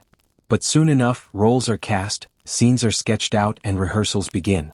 Edward insists on playing the tree. "You're too expressive to be a tree," Withers says. "You emote." Edward waves a branch he's holding and declares, "Silence." The court will now adjourn for leaf maintenance. The play is an utter success. On the night of the performance, the entire cantonment gathers, seated on blankets, overturned crates, and anything that will keep them off the dirt. The banyan is draped in soft lanterns. The air buzzes with anticipation. The script is a mix of comedy and philosophy, with one character, the spirit of legal overreach, becoming an unexpected fan favorite. Edward, as the tree, delivers a silent but oddly moving performance, mostly involving standing still with great conviction. The final scene ends not with a verdict, but with everyone sitting beneath the tree in quiet reflection. The audience joins them. For several long minutes no one speaks. Even the goats seem reverent. A light breeze stirs the branches. Somewhere nearby a nightjar calls. The play is never performed again. It doesn't need to be. Its memory becomes part of the banyan's lore. That same week, a mainstream academic breakthrough arrives via a letter from Delhi. A prominent historian, having read various accounts of the trial, requests permission to formally archive the banyan case in the colonial legal record, not as an aberration, but as an example of cross-cultural symbolic conflict resolution. It's a big deal. Edward reads the letter aloud to the officers, then carefully places it inside the library ledger under a new tab marked Legal Curiosities and Accidental Wisdom. "We've been institutionalized," he announces. "Do we get a medal?" someone asks. "No," Edward replies. "Just permanent footnote status." "Better than most," you say. Around this time, a curious debate begins within the Order of the Banyan, which now holds semi-regular discussion circles under the sign of a goat and gavel. The question, should the banyan be formally named? Until now, it has simply been the tree, but some believe it deserves something more intentional. Names are proposed: Arborealis Maximus, the Grand Green Witness, Sir Branchalot. Edward refuses all of them. A tree that's been here longer than all of us doesn't need a name from us. It probably had one before we knew how to speak. But eventually, the matter is resolved when a child places a small sign at the base of the tree, scrawled in uneven chalk, "The Listening Tree." No one questions it. No one suggests changing it. The name sticks. So the Listening Tree becomes official in the only way that matters. It begins to appear in letters, in the weekly newsletter, even carved into the side of a mess table by a lovesick corporal. Scholars refer to it in articles. Poets write verses addressed to it. A monk passing through asks if he may meditate beside it for 7 days and leaves behind a folded note that reads, "The tree said nothing, and I understood." But perhaps the most touching moment comes when Edward, normally so measured, so performatively cynical, sits quietly beneath the tree one morning and simply weeps. You find him there, head bowed, hands loosely clasped, tears tracing the creases of his weathered face. You sit beside him without speaking. After a long time he says, "I've done 100 things I regret. But this moment, this place, I would relive every day if I could." The tree says nothing as always.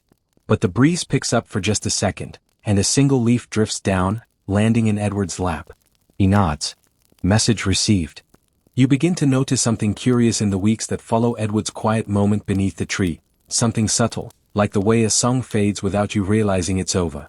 The listening tree is no less grand, its roots no less thick or shadow less cooling, but Edward himself begins to move more slowly, to speak more softly, and to watch more often than he intervenes. There's a calmness about him now that's different from his usual wry detachment. It's not resignation. It's contentment. He's no longer the man who challenged the concept of empire with a legal summons nailed to a tree trunk. He's become something else entirely, a man who knows when to stop speaking and let silence explain itself.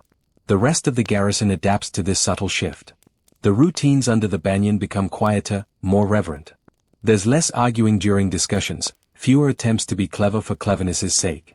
People sit longer before speaking, as though waiting for permission from the breeze. The daily library hours stretch without schedule. Children now instinctively lower their voices when stepping under the canopy, not because anyone tells them to, but because the air simply feels different there. A mainstream historical pattern emerges in this tranquil evolution. Across ancient civilizations, from the Agora of Athens to the sabas under neem trees in Indian villages, places of communal thought often reach a point where they no longer need management. They become organic, self-regulating, sustained by mutual respect rather than oversight. You can feel that happening now. The banyan doesn't need defending. It doesn't need a champion. It just is. A group of artists arrives from a town 2 days away, having heard rumors of the tree that listened to a British officer. They bring paints and boards and begin sketching what they see. But no two images are the same. One paints the tree as a green explosion of roots and limbs, others capture the circle of people beneath it, while another focuses solely on a single falling leaf, captured mid-air, like a thought that hasn't landed yet. One canvas shows Edward as part of the bark, his hat blended into a knot in the trunk. He laughs when he sees it. Not a bad likeness. Though my ears are less knotted. They ask to gift the painting to him. Instead, he hangs it in the library for all to see. A fringe event adds a whimsical layer to the banyan's mythology. A goat gives birth right beneath the tree, twins, to be precise. The mother had wandered off unnoticed during a poetry reading and returned with 2 bleating bundles of fluff, who immediately tried to chew on a Latin primer left unattended in the grass. A sepoy, inspired by the timing, names them Habeas and Corpus. The names stick. The goats become minor celebrities. One of them learns to sit when people begin a lecture, the other refuses to leave the library. A small sign is affixed to the bookshelf, "Please do not chew the philosophy." The scholarly conversation expands once more. Letters arrive from universities in London and Paris, now considering the banyan a case study in ambient semiotic environments, a baffling term that Edward defines as places that make you think better without trying. One particularly verbose professor refers to the tree as a post-colonial node of nonverbal discourse. Edward mutters, "I preferred it when they just called it a tree." But he copies the phrase into his journal anyway. There's even talk of the listening tree being included in an upcoming edition of a colonial gazetteer, a formal registry of notable locations across the empire. This sparks some panic among the more poetic-minded locals. If the empire writes it down, it becomes theirs, one man warns. A lively debate ensues under the banyan. Should the tree remain unnamed in official documents? Should it resist classification altogether? In the end, Edward proposes a solution. The official submission lists the site as unverified natural assembly zone, no official designation required. The phrasing satisfies everyone, especially the tree. The season begins to change. Monsoon clouds gather on the horizon, and the sky grows heavier each day.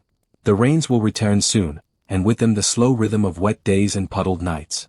You prepare the library with tarpaulins, raise the shelves off the ground, and ensure the ink jars are sealed. Still, the damp will come. It always does. One evening, Edward calls a quiet gathering under the tree. No fanfare. No announcements. Just a slow trickle of people arriving as if by instinct. He stands, back slightly stooped now, hat in hand, and begins to speak. "It has been some time since I tried to define anything," he says. "These days, I'm more interested in letting things be what they are. But there's one thing I wish to define tonight, for myself, if no one else." He pauses, touching the bark. "This tree saved me." A murmur ripples through the group. Edward continues. "Not from punishment. Not from disgrace. From certainty. From the trap of believing I was here to manage a world that was never mine to shape." He looks up into the branches. "I thought I was giving it a trial. Turns out, it was holding one for me." The silence that follows is vast. Not awkward, just full. A silence thick with understanding. Then Edward places a small wooden box at the base of the tree. "These," he says, "are my journals. All of them.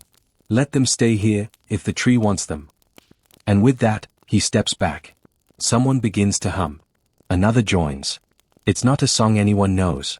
It simply emerges, like the rustle of leaves, like breath.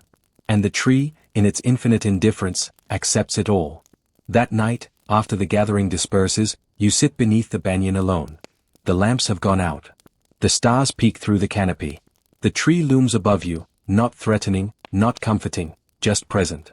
And for the first time, you allow yourself to speak to it, softly, not expecting a reply. What do we become when we stop pretending to know? The wind stares gently. A leaf falls into your lap. No answers. Only listening. The monsoon finally arrives not with a thunderclap or a dramatic curtain of rain, but with a slow, almost apologetic drizzle that gently coats the garrison's red dust in a thin film of melancholy. The banyan naturally seems delighted. Its leaves glisten, its roots drink greedily, and the air beneath its vast canopy takes on that unmistakable damp scent of wet soil and hidden blossoms. Rain makes everything softer. Boots squelch instead of stomp, voices hush instead of echo, and even the goats bleat in a lower register. For you, the rain marks a shift, not just in season but in tempo. Everything slows. Even the flurry of letters, visitors, and philosophical pamphlets begins to taper, as if the world understands the need for a pause. The listening tree continues to welcome anyone who braves the mud, though now the gatherings are smaller, cozier, more whispered. Under the shelter of its thick limbs, people sit closer, drink spiced tea from mismatched mugs, and listen more than they talk. Edward spends his mornings watching the water slide off the bark like ink strokes dissolving on old parchment. Everything we wrote down, he muses, will eventually blur. Maybe that's the point. A mainstream historical parallel is brought up by Wither's One Rainy Afternoon. He draws attention to the sacred groves of ancient India, places where trees, often fig or banyan, were protected not by law but by reverence. Entire communities would refuse to cut wood from these groves, believing them inhabited by spirits or ancestors or, sometimes, just the weight of time. What's interesting, Withers notes, is that many of these groves survived even the harshest famines and invasions, not because they were defended, but because they were respected into invisibility. "Maybe we've done something similar here," he says, tapping his wet boot against a root. "Made this place sacred by accident." Edward replies, "All the best sacred things begin as accidents." In the spirit of accident becoming legacy, another small custom emerges. People begin bringing gifts to the tree, not grand offerings but curious tokens. Feathers, carved pebbles, poems written on banana leaves, a particularly detailed drawing of Habeas the goat in full judge's regalia. Someone strings small bells from one of the aerial roots, and though no one officially endorses it, the sound of their faint jingling becomes part of the banyan's atmosphere. It's never intrusive, just there. Like the sigh of the tree itself. One afternoon, during a break in the rain, a young recruit arrives carrying an ornate box. He explains he's from a village several miles east and that his great-grandfather once served in the very same garrison. He opens the box to reveal a faded uniform, a few rusted medals, and a bundle of yellowed letters. He wrote about the tree, the recruit says. Said it helped him sleep when he couldn't stop remembering the war. He offers the contents to the library beneath the banyan. I think he'd want to be here. Edward accepts the gift without a word, his eyes lingering on the medals longer than expected. That night, he adds a small shelf labeled, Quiet Courage, Artifacts of Reflection. It soon fills with similar contributions. As the monsoon deepens, days blur into evenings, and time becomes less about hours and more about weather. You begin to notice the rhythm of the rain itself. The morning drizzle that quiets the birds, the mid-afternoon torrents that pound the ground into rhythm, the gentle, persistent curtain that settles in just before nightfall. Under this musical backdrop, new conversations bloom. One fringe claim causes mild controversy. A retired officer insists the banyan contains electromagnetic properties that affect brainwaves. He claims to feel more creative while sitting under it. To prove his theory, he attaches a handmade copper contraption to one of the roots and proceeds to write a 10-page opera about tax policy. The opera is not well received, but the idea of the tree influencing thought remains strangely plausible. A few people begin bringing their personal dilemmas to the tree, not aloud but internally, and then waiting for clarity. Whether the clarity comes from the tree or simply the pause in their day is debatable, but either way it works.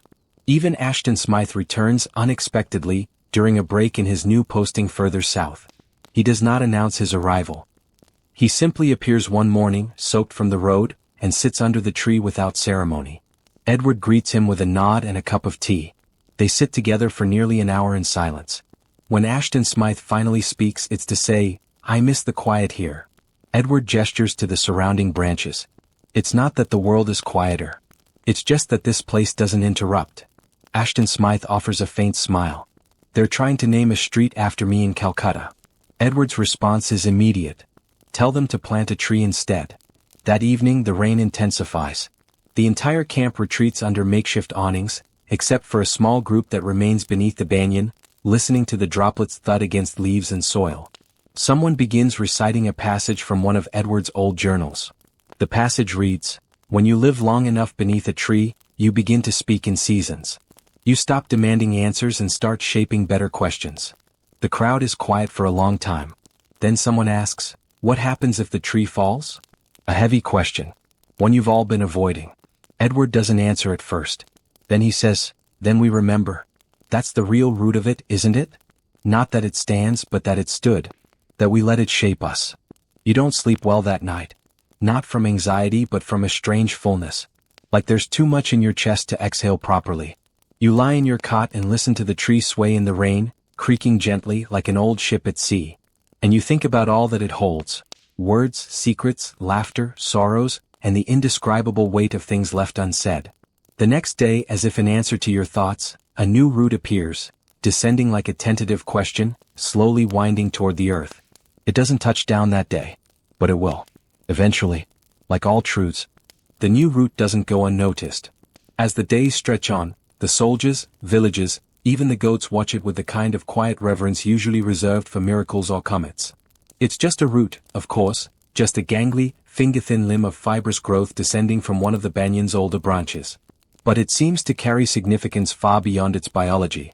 A child places a flower garland around it one morning. A sepoy offers it a cup of milk. Someone jokes about building it a little chair for when it finally sits down. The root becomes a symbol of something slow, something inevitable, growth not as an ambition, but as an expression of presence. The listening tree, never in a hurry, just continues becoming. And yet, the garrison is not untouched by the passage of time. The empire, vast and busy, never stops adjusting its priorities, reshuffling personnel, redrawing borders and budgets. One day, a sealed envelope arrives by courier, its wax stamp cracked from heat. It's addressed to Edward. He reads it once, then again, then places it on the table beside his tea as though it might cool down if left alone. You glance at it. Orders? He nods. Transfer. The word sits between you like a fallen branch. Neither of you says anything for a long time. Finally, he adds, "I'm being sent to Shimla. Some administrative advisory post. No mention of banyans." The scholarly world might call this moment a point of departure, but it doesn't feel that grand. It feels like someone quietly folding up a very long letter, licking the envelope, and walking it to the postbox. Everyone hears about the transfer eventually. The garrison doesn't riot. There are no angry protests. Just a quiet, almost stubborn resistance to the idea that things will go on as before. A corporal writes a satirical poem titled "The Tree Declines to Comment on Your Promotion." A librarian installs a new shelf titled "Things We'll Pretend Never Happened." And a petition circulates to have Edward declared Historian Emeritus of Unusual Incidents, complete with a wooden plaque. He accepts the plaque. But only on the condition that it be hung upside down. The next few days are filled with what might generously be called farewell attempts. A tea ceremony is planned, then rained out. A celebratory meal is ruined when the goat eats half the rice. A musical tribute becomes a chaotic tangle of mismatched flutes. Edward attends all of them, smiling awkwardly, clearly uncomfortable. The only event he personally organizes is a final story circle under the banyan. No agenda, no speeches, just people sharing memories, each one building on the last like stones placed gently beside each other. You speak last. You don't plan to. You didn't even intend to talk at all. But when the silence settles, you find yourself saying, "He didn't just put the tree on trial. He put the idea of certainty on trial. And somehow, we all got acquitted." Edward looks down. Then up. Then says, "I still think I won the case, by the way." The next morning, he leaves before dawn. No fanfare. No speeches. Just a soft scuff of boots, the creak of the saddle, and a brief glance back at the canopy. You watch from a distance. He touches the bark one last time. Then he's gone. A fringe belief arises almost immediately, that the banyan chose Edward, and that now it might choose someone else. Debates begin over who should inherit his role. Some argue for a librarian. Others nominate a goat. Eventually, the tree settles the matter in its own way. A young girl, perhaps 10 or 11, begins spending every afternoon under its branches, reading aloud to herself, sometimes in English, sometimes in Tamil. She never interrupts anyone. She never seeks attention. But over time, people begin bringing her questions, leaving books beside her, waiting for her nod before speaking in group circles. One day, she's asked what she thinks the tree wants. She replies, probably less talking. No one argues. Meanwhile, the new root finally touches ground. The moment is anticlimactic, which somehow makes it perfect. No one sees it happen. But one morning it's there, firmly embedded, already darkening with absorbed rain. The root isn't tall, or wide, or especially noble-looking. It's just connected. Like it always meant to be there. A recruit carves the date into a nearby rock, the day the tree remembered to grow downward again. More letters arrive from distant corners of the world. Academics requesting interviews. Poets sending sonnets. A curious architect asking if he may build a structure that imitates the tree's branching logic. The listening tree becomes both less and more than itself, less a place, more an idea. Edward, now settled in Shimla, writes infrequently but always with care. His latest letter begins, "The air is thinner here. So are the ideas." He speaks of meetings and reports, of policies and invitations. But always, the letter ends the same way, "Tell the tree I'm still listening." The listening tree continues its work. It needs no orders. It asks for no medals. It merely grows. Inward, outward, downward. Not in pursuit, but in presence. That's the secret, perhaps. Not reaching for meaning, but allowing meaning to settle like dew on its branches. Visitors come and go. Generals retire. Borders shift. The empire rumbles with change. But the tree remains. It does not teach lessons. It makes room for them. One afternoon, a new recruit asks you if the story is true, that a British officer really tried to put the tree on trial. You nod. He tried. The tree declined to testify. The recruit grins. So who won? You think for a moment. Then say, everyone who stayed long enough to ask better questions. The tree creaks softly in the breeze. The leaves shimmer like whispers. Somewhere nearby, habeas bleats in the key of G. And the day carries on. As it always does. As it always will. The rains begin to pull back as quietly as they arrived, slowly retreating like an embarrassed houseguest realizing they've overstayed. Puddles shrink into shallow shadows, the mud dries into faint wrinkles on the earth, and the listening tree shakes off its waterlogged silence with the casual grace of an old philosopher stretching after a long nap. Life around the garrison resumes its peculiar rhythm. Not hurried, not idle, just gently meandering, like the path of a goat that isn't lost but also doesn't particularly care where it ends up. With Edward gone, you expect something dramatic. A drop in morale, a loss of purpose, or at least a long-winded complaint from Withers about the metaphysical vacuum of leadership. But the transition is oddly smooth. The listening tree doesn't demand continuity, it simply provides space for it. Without Edward, others quietly fill the gaps. The library still opens each morning, maintained by a rotating crew of volunteers, some of whom alphabetize with a zeal bordering on spiritual devotion. The journals remain intact, catalogued, and read more now than before. Even the goats seem to carry a certain responsibility now, as if they understand they're part of something larger than themselves. Habeas is spotted once dragging a half-chewed legal tract back under the canopy like a squirrel hoarding nuts of jurisprudence. Corpus prefers to sleep under the poetry shelf. You're not sure whether it's coincidence or excellent taste. Visitors continue to arrive, though their reasons vary. Some come to see the famous tree of the trial. Others simply say they heard this is a place to think without getting judged.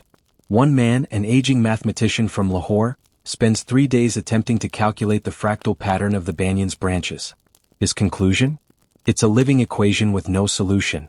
He leaves smiling. A more mainstream presence returns in the form of a visiting colonial auditor, an awkward man with a fondness for biscuits and the unfortunate habit of referring to locals as the colorfully ungoverned. He attempts to ask a few probing questions about land use, but after 2 afternoons spent beneath the tree, he ends up sketching caricatures of himself as a mushroom. When he departs, he thanks the library staff for reminding me that paperwork is not the highest expression of civilization. That line makes it onto the library's unofficial quote board. Just below, do not attempt to catalog the goats. They have rejected all labels. One particularly strange week, the banyan becomes the site of a diplomatic misunderstanding when two rival village chiefs arrive on the same day, both seeking the tree's neutral blessing in a water-sharing dispute. Neither will speak directly to the other, so the villagers resort to placing written messages inside a hollow in the trunk, using the tree as an unwitting mailbox. By day 3, someone has added a sign: "Dear diplomats, the tree declines to mediate. Kindly refer to the river." Eventually they settle the matter over tea and a game of chess. The banyan, as always, listens but does not interfere. You begin to notice a new kind of visitor emerging. A slower, quieter group who don't ask questions, take photos, or seek explanations. They come and sit, sometimes for hours, doing nothing at all. They aren't bored. They're tuning in, as if the tree emits something inaudible to those still busy with ambition. One girl, barely 12, whispers, "It's like the air under the tree is thicker with thinking." Another man writes in the visitor log, "Didn't find answers. Found the right kind of silence instead." Fringe beliefs continue to sprout like mushrooms after rain. A baker insists that bread left to rise near the tree ferments better. A dancer claims her choreography improved after a week of morning stretches under the canopy. A wandering monk declares that the tree's roots hum at dawn. He's not believed, but no one checks either, just in case. With Edward's absence more felt than spoken, a few in the order of the banyan propose formalizing leadership. "We should have a caretaker," one says. "Someone to represent the tree." A vote is considered. Names are whispered. Then, as the group debates under the tree, the little girl who reads every afternoon looks up from her book and says, "The tree doesn't need a person. It has us." No vote is held. The matter is dropped. And somehow that settles it. The listening tree is not an institution. It is a presence. And presences do not need presidents. One slow afternoon, you find yourself reorganizing the shelves when a small scroll tumbles out of a forgotten corner. It's a letter addressed simply, "For the one who stays," in Edward's handwriting. You sit beneath the branches and begin to read. It isn't a dramatic farewell or a compendium of secrets. Just thoughts, observations, memories of the early days, musings on goats, on law, on listening. One line reads, "It was never about the verdict. It was about what we were willing to put on trial in ourselves." You read the letter twice, then tuck it gently back where it was found. Some things don't need framing. They need to be stumbled upon. A mainstream academic, visiting from Delhi, spends 2 days interviewing locals about the tree's unofficial impact. His final conclusion is a phrase that now echoes in your mind: "Some legacies do not broadcast themselves. They whisper their shape into the world, leaf by leaf." You write that down and pin it next to Edward's old note about seasonal thinking.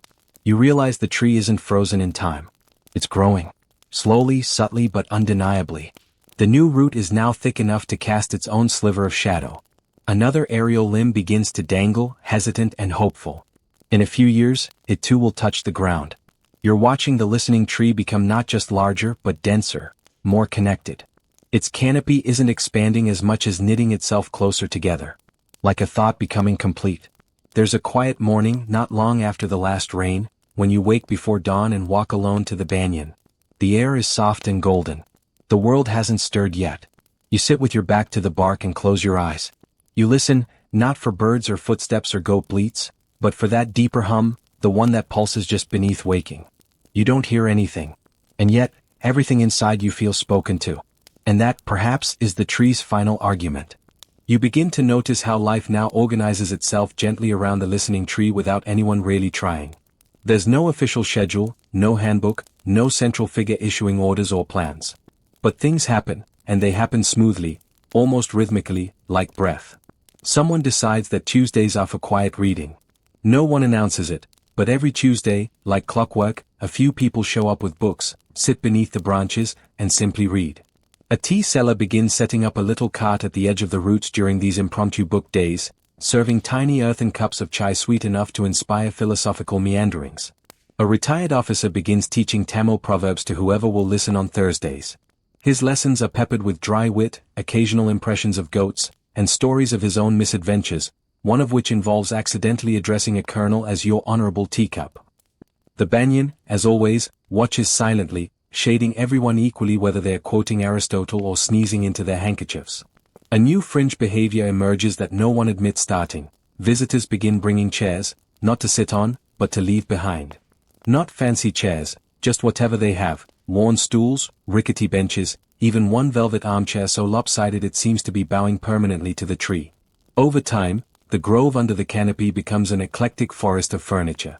Each chair tells a story. Some have initials carved into them. Others hold items like dried flowers, old spectacles, or scraps of handwritten poetry. Someone calls it the waiting parliament. Someone else adds, except here, everyone actually listens. The phrase catches on. An artist visiting from Pune sketches the collection and titles it Where Silence Sits. The drawing becomes a modest sensation, eventually reproduced in a cultural journal back in England. That same week, Edward writes again. His letters arrive less often now, each one shorter than the last. This one simply reads, I miss the sound of people not trying to impress each other. You read it aloud during one of the story evenings, and everyone nods. A few even sigh.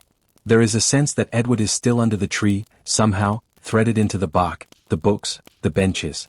Occasionally, people swear they hear his voice in the breeze, making snide remarks about the overuse of adjectives. Meanwhile, a mainstream event disrupts the calm slightly. A government delegation from Madras arrives unannounced, complete with officials, guards, and an alarming number of clipboards. They are polite, but you can smell the paperwork in their posture. They've been instructed to assess cultural heritage sites of informal significance, which is a long-winded way of saying, should we be regulating this tree? Their questions are stiff, their smiles professionally vague, and their boots far too shiny for the mud. They attempt to conduct interviews, but most people respond by asking if they've read The Goat's Opinion on Bureaucracy, one of the more popular satirical pamphlets now circulating in the Banyan's growing library. Eventually, the delegation is treated to a reading by the girl who unofficially inherited Edward's role. She doesn't perform, exactly. She just reads from a collection of letters, some real, some fictional, that people have written to the tree over the years. One is addressed, Dear Tree, thank you for listening when I had nothing to say. Another ends, Please remember me even if I forget myself. After the reading, the delegation packs up quietly. Before leaving, the head official places his clipboard under one of the armchairs and says, I think this is the best way to file this. No one sees them again. One day, a young man arrives with a violin. He doesn't speak much. Just nods, finds a dry spot under the canopy, and begins to play. The music is gentle, hesitant at first, then richer, fuller, like roots finding water. The notes wind between the branches, dance on the damp leaves, and curl into the ears of those resting nearby.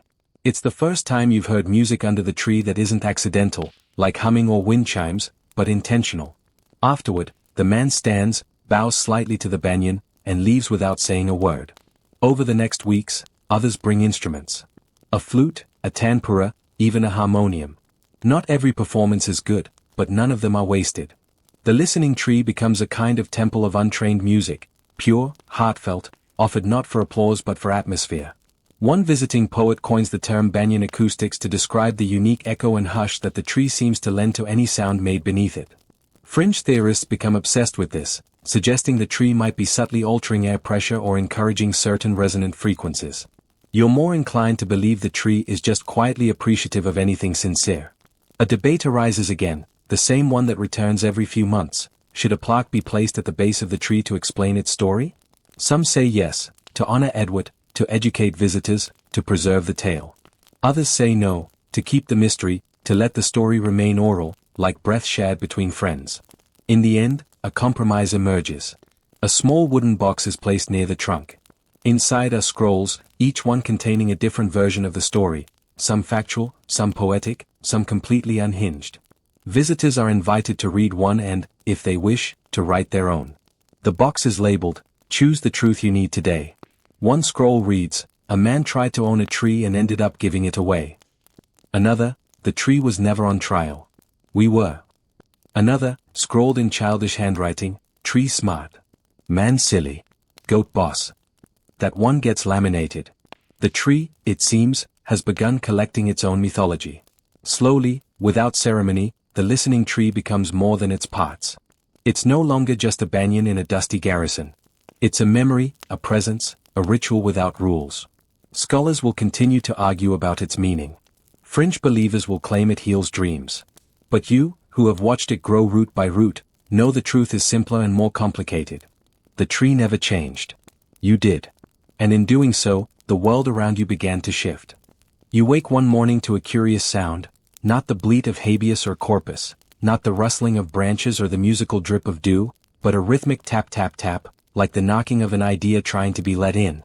You follow the sound to the listening tree and find an elderly man, white-haired and stooped, gently hammering a thin copper nail into one of the tree's lower branches.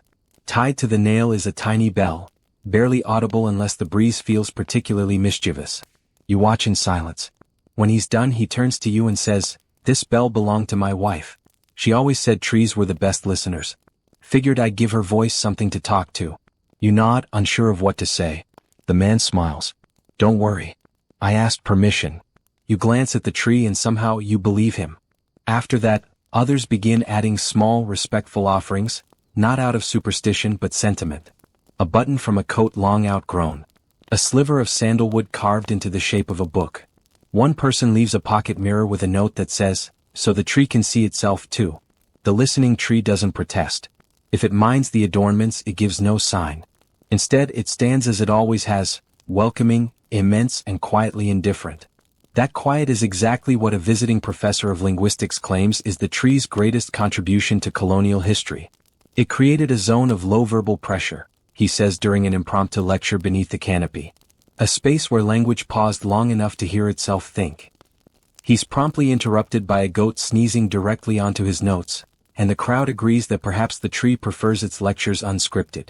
Meanwhile, the collection of chairs continues to grow. One is embroidered with a quote, "Speak only if your words are better than the silence."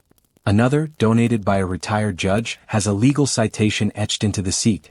Section 42B, the right to ponder. Someone adds a footstool shaped like a sleeping cat. No one knows where it came from. No one removes it.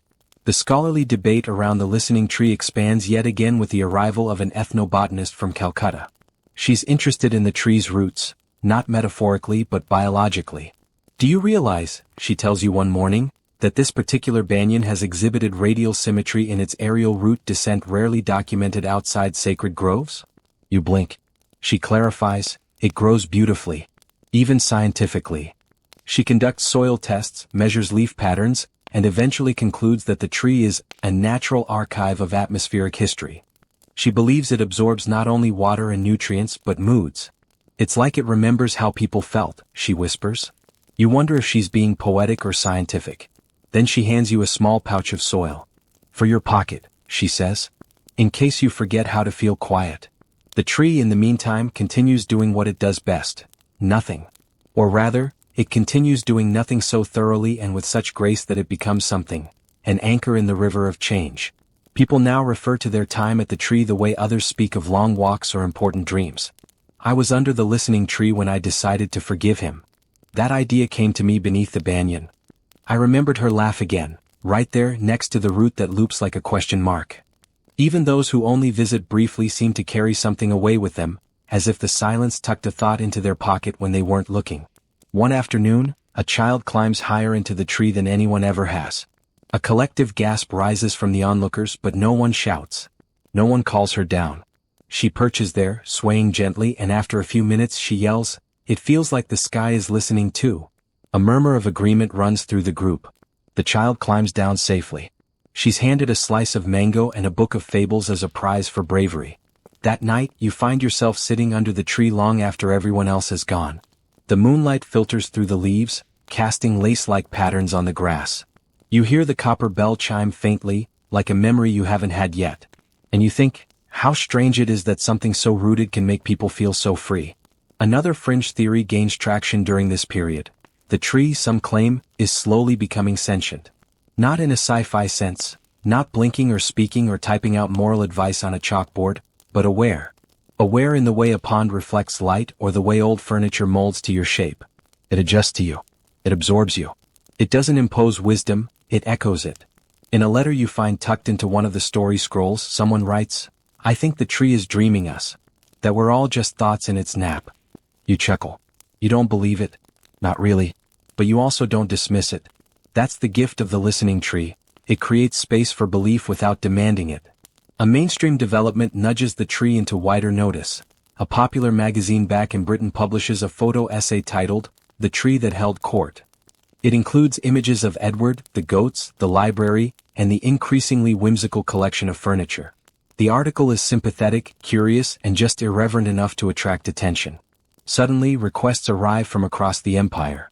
A missionary asks if the tree can be licensed as a symbol of humility. An artist wants to film a time-lapse of its shadows. A noblewoman from London sends a donation with the note, "Please purchase something dignified for the goat in the judge's wig." You do not. The goat already knows he's dignified. A few worry that the fame might ruin things, that tourists will flood the tree, that commercialization will follow. But the tree seems to defend itself in subtle ways. Loud people find themselves inexplicably quiet under its branches. Self-important speeches falter. Plans dissolve into poetry. Whatever force shaped the banyan seems determined to keep it honest. You reflect on Edward's old saying, "The tree will not make you wiser, but it may make you slower." And that's close enough. One evening, a group of visitors begin to discuss memorializing Edward more formally. A statue perhaps. Or a commemorative bench. The debate grows heated. Finally, the girl who reads daily stands up and says, "He wouldn't want a statue. He'd want you to read something better instead." She hands one man a book, hands another a broom, hands a third a cup of tea. The argument ends. And somehow Edward feels more present than ever.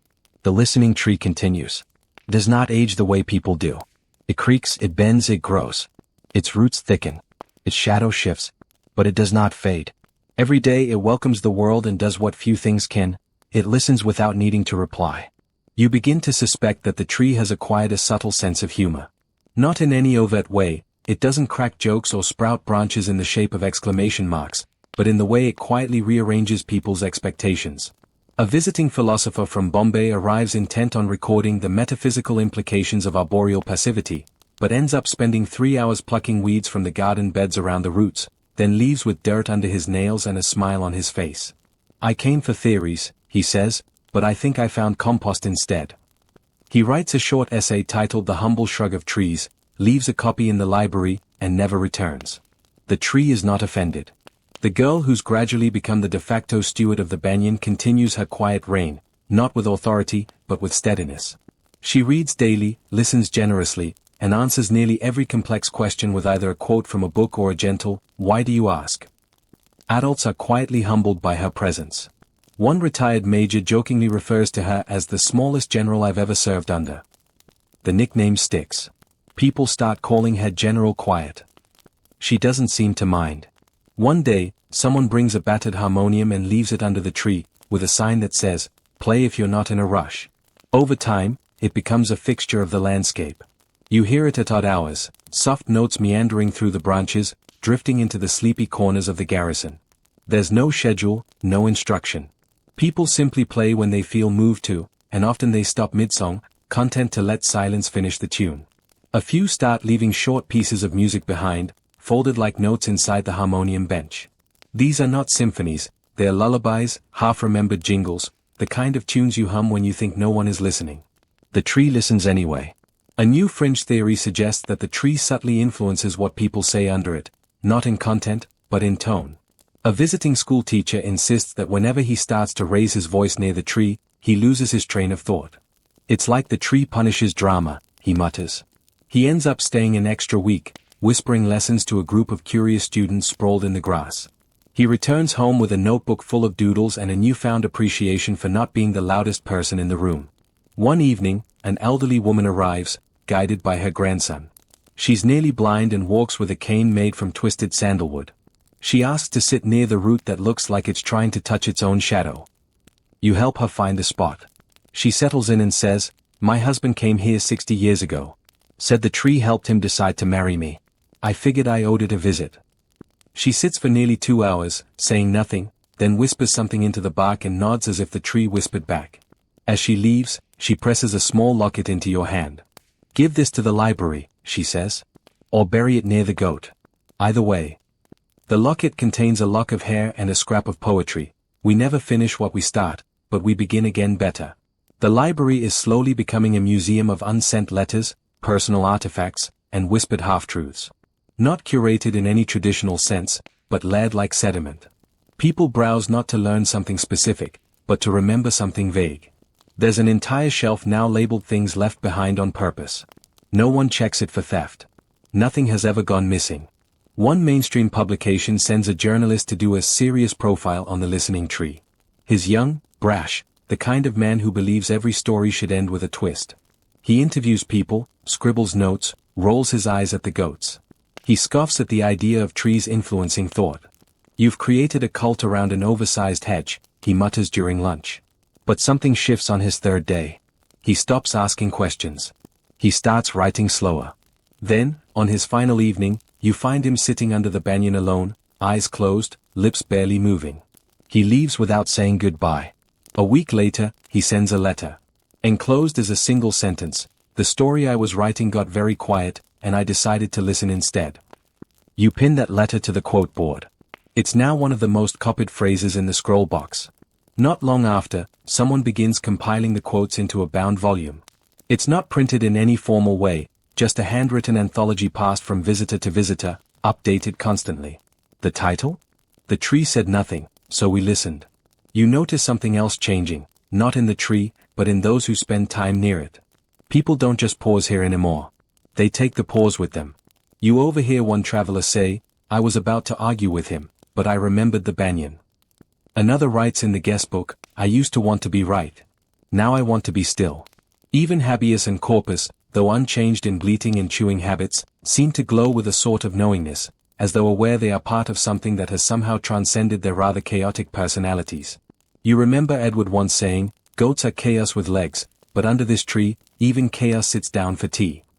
You still miss Edward, but you no longer feel his absence. The tree carries him in its branches now, just as it carries so many others. Not frozen in reverence, but woven into the dappled light, the patient roots, the gentle hum that exists even when no one is speaking. One day, a visiting monk is asked whether the tree has a lesson. He responds by slowly walking around it 3 times, then sitting quietly for over an hour. When he finally speaks, he says, "The tree isn't teaching. It's remembering. We're just trying to catch up." That evening, during a shared meal beneath the branches, you think about all the words spoken here, all the silences shared, all the laughter and pondering and very, very strange dreams people have had while napping beneath the canopy. You realize the banyan has become a library of moments, unwritten, unfiled, but undeniably real. And you wonder, if the tree remembers us, how will we remember the tree? Maybe not in books or maps or statues. Maybe in pauses. In questions. In the quiet way people begin to listen to the world, even when the world isn't speaking. The seasons shift again, but this time you notice the change not in the air or the soil but in the people. The listening tree has not only survived attention, it has transformed it. What was once a curious anomaly in a colonial backwater has quietly become a sanctuary for the disillusioned, the curious, the tired, and the quietly hopeful. You watch as more people arrive not to discover the tree, but to recover something they've forgotten. Patience, perhaps, or humility, or just the lost art of noticing things. One man arrives from Delhi with a leather satchel full of notebooks. He introduces himself as a former political speechwriter who hasn't written a word in 3 years. "My language broke," he says. "I kept trying to win instead of mean." He spends a week just listening. Doesn't even open his notebooks. On his final morning he approaches you and says, "The tree didn't fix me, but it gave me a place to be broken without apologizing." You leave him alone to write. He stays seated for 4 hours, writing 1 sentence per page.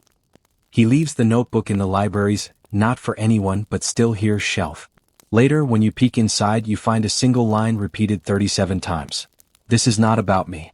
And somehow it doesn't feel like self-pity. Feels like a turning. The goats continue their usual antics, of course. Habeas recently took to standing in front of new visitors and bleating dramatically, as though auditioning for the role of village oracle. Corpus prefers the quieter strategy of sneaking into unattended picnic baskets and licking the jam. Both remain unofficial mascots of what has now been dubbed the world's only non-denominational goat-friendly courtroom of thought. Someone embroidered that phrase onto a cushion. It now lives on the branch-level reading nook, a platform someone constructed halfway up the tree, accessible only by ladder and invitation. Yes, there's a reading nook in the tree now. Someone built it with reclaimed wood and the blessing of the banyan, or at least no visible protest from it. It's small, triangular, and wrapped with vines, like a treehouse for grown-ups who forgot how to daydream. Inside are books with no titles, letters without recipients, and a small plaque that reads, "Enter only if you're willing to change your mind." That same week, a teenage girl shows up with a hand-carved stamp that simply says paused. She begins pressing it onto pages of discarded books, posts, even someone's lunch napkin. No one tells her to stop. Eventually, others start making stamps of their own. To be determined, lost but looking, and no verdict yet. They form a spontaneous movement called the ink of interruption. One visitor creates a guidebook for it, which is just a folded napkin with a doodle of the banyan and the phrase, "Wait longer." It gets better. Mainstream scholars have tried repeatedly to map this place, to define its impact, but they always seem to miss the heart of it. A group from a major university sets up camp for a week with clipboards, recording devices, even drones. They measure tree rings, conduct interviews, and attempt to graph the ambient contemplative frequency, which they abbreviate as ACF. Their final report concludes, this location demonstrates statistically significant levels of social deceleration. The villagers summarize it better. They say, the tree slows you down without making you late. Meanwhile, fringe groups continue doing what fringe groups do best, overinterpreting. One insists the banyan is a temporal anchor preventing time from fracturing. Another claims the tree is the reincarnation of a famous legal philosopher who couldn't bear to leave his final argument unfinished. Someone suggests that the tree knows who is lying by how the leaves tilt during conversation. That last one gains surprising popularity and sparks a new tradition. If the leaves flutter while you're speaking, you're expected to pause and reflect. It's completely unscientific but deeply effective. One afternoon, a child, perhaps 5 years old, sits cross-legged and explains the tree's purpose to a group of newcomers. It's where people come to talk like the world isn't ending. No one corrects her. The child later places a crayon drawing in the library featuring the tree, 2 goats, and a giant ear floating in the sky. It becomes the unofficial flag of the listening tree. Someone screen prints it onto canvas tote bags, which becomes surprisingly popular. A small economic ecosystem emerges, bartering poetry for chai, music for hammock time, goat care for storytelling. But no one profits. Money is quietly discouraged, not by rule but by mutual agreement. As one visitor remarks, the currency here is sincerity. You smile at that. One rainy evening, during a particularly poetic thunderstorm, a stranger arrives soaked and breathless. He claims to be a lawyer from Chennai who read about the tree years ago and has been dreaming about it ever since. I wasn't sure it was real, he says. Then I saw the goats and figured if they're real, everything else probably is too. He's offered dry clothes, warm tea, and a place to sit beneath the canopy. He ends up staying for 3 weeks. Before leaving, he writes a short legal monologue titled Argument in Favor of Pausing. It ends with, "We move through life like litigants, always defending our decisions. But what if we stopped long enough to ask a better question?" You add it to the scroll box. There's not enough room for everything now, so a new archive is created, the Whisper Wall. It's just a stretch of bark where people are encouraged to write brief thoughts in chalk. The rain eventually washes them away, but that's the point. Nothing here lasts because nothing needs to. The tree remembers even what fades. You find yourself writing on the Whisper Wall one night, unsure why. You scrawl, "I stayed longer than planned. I'm still not done staying." The next morning, someone has added beneath it, "Good. We weren't done listening." And just like that, the banyan continues to grow, not taller but deeper.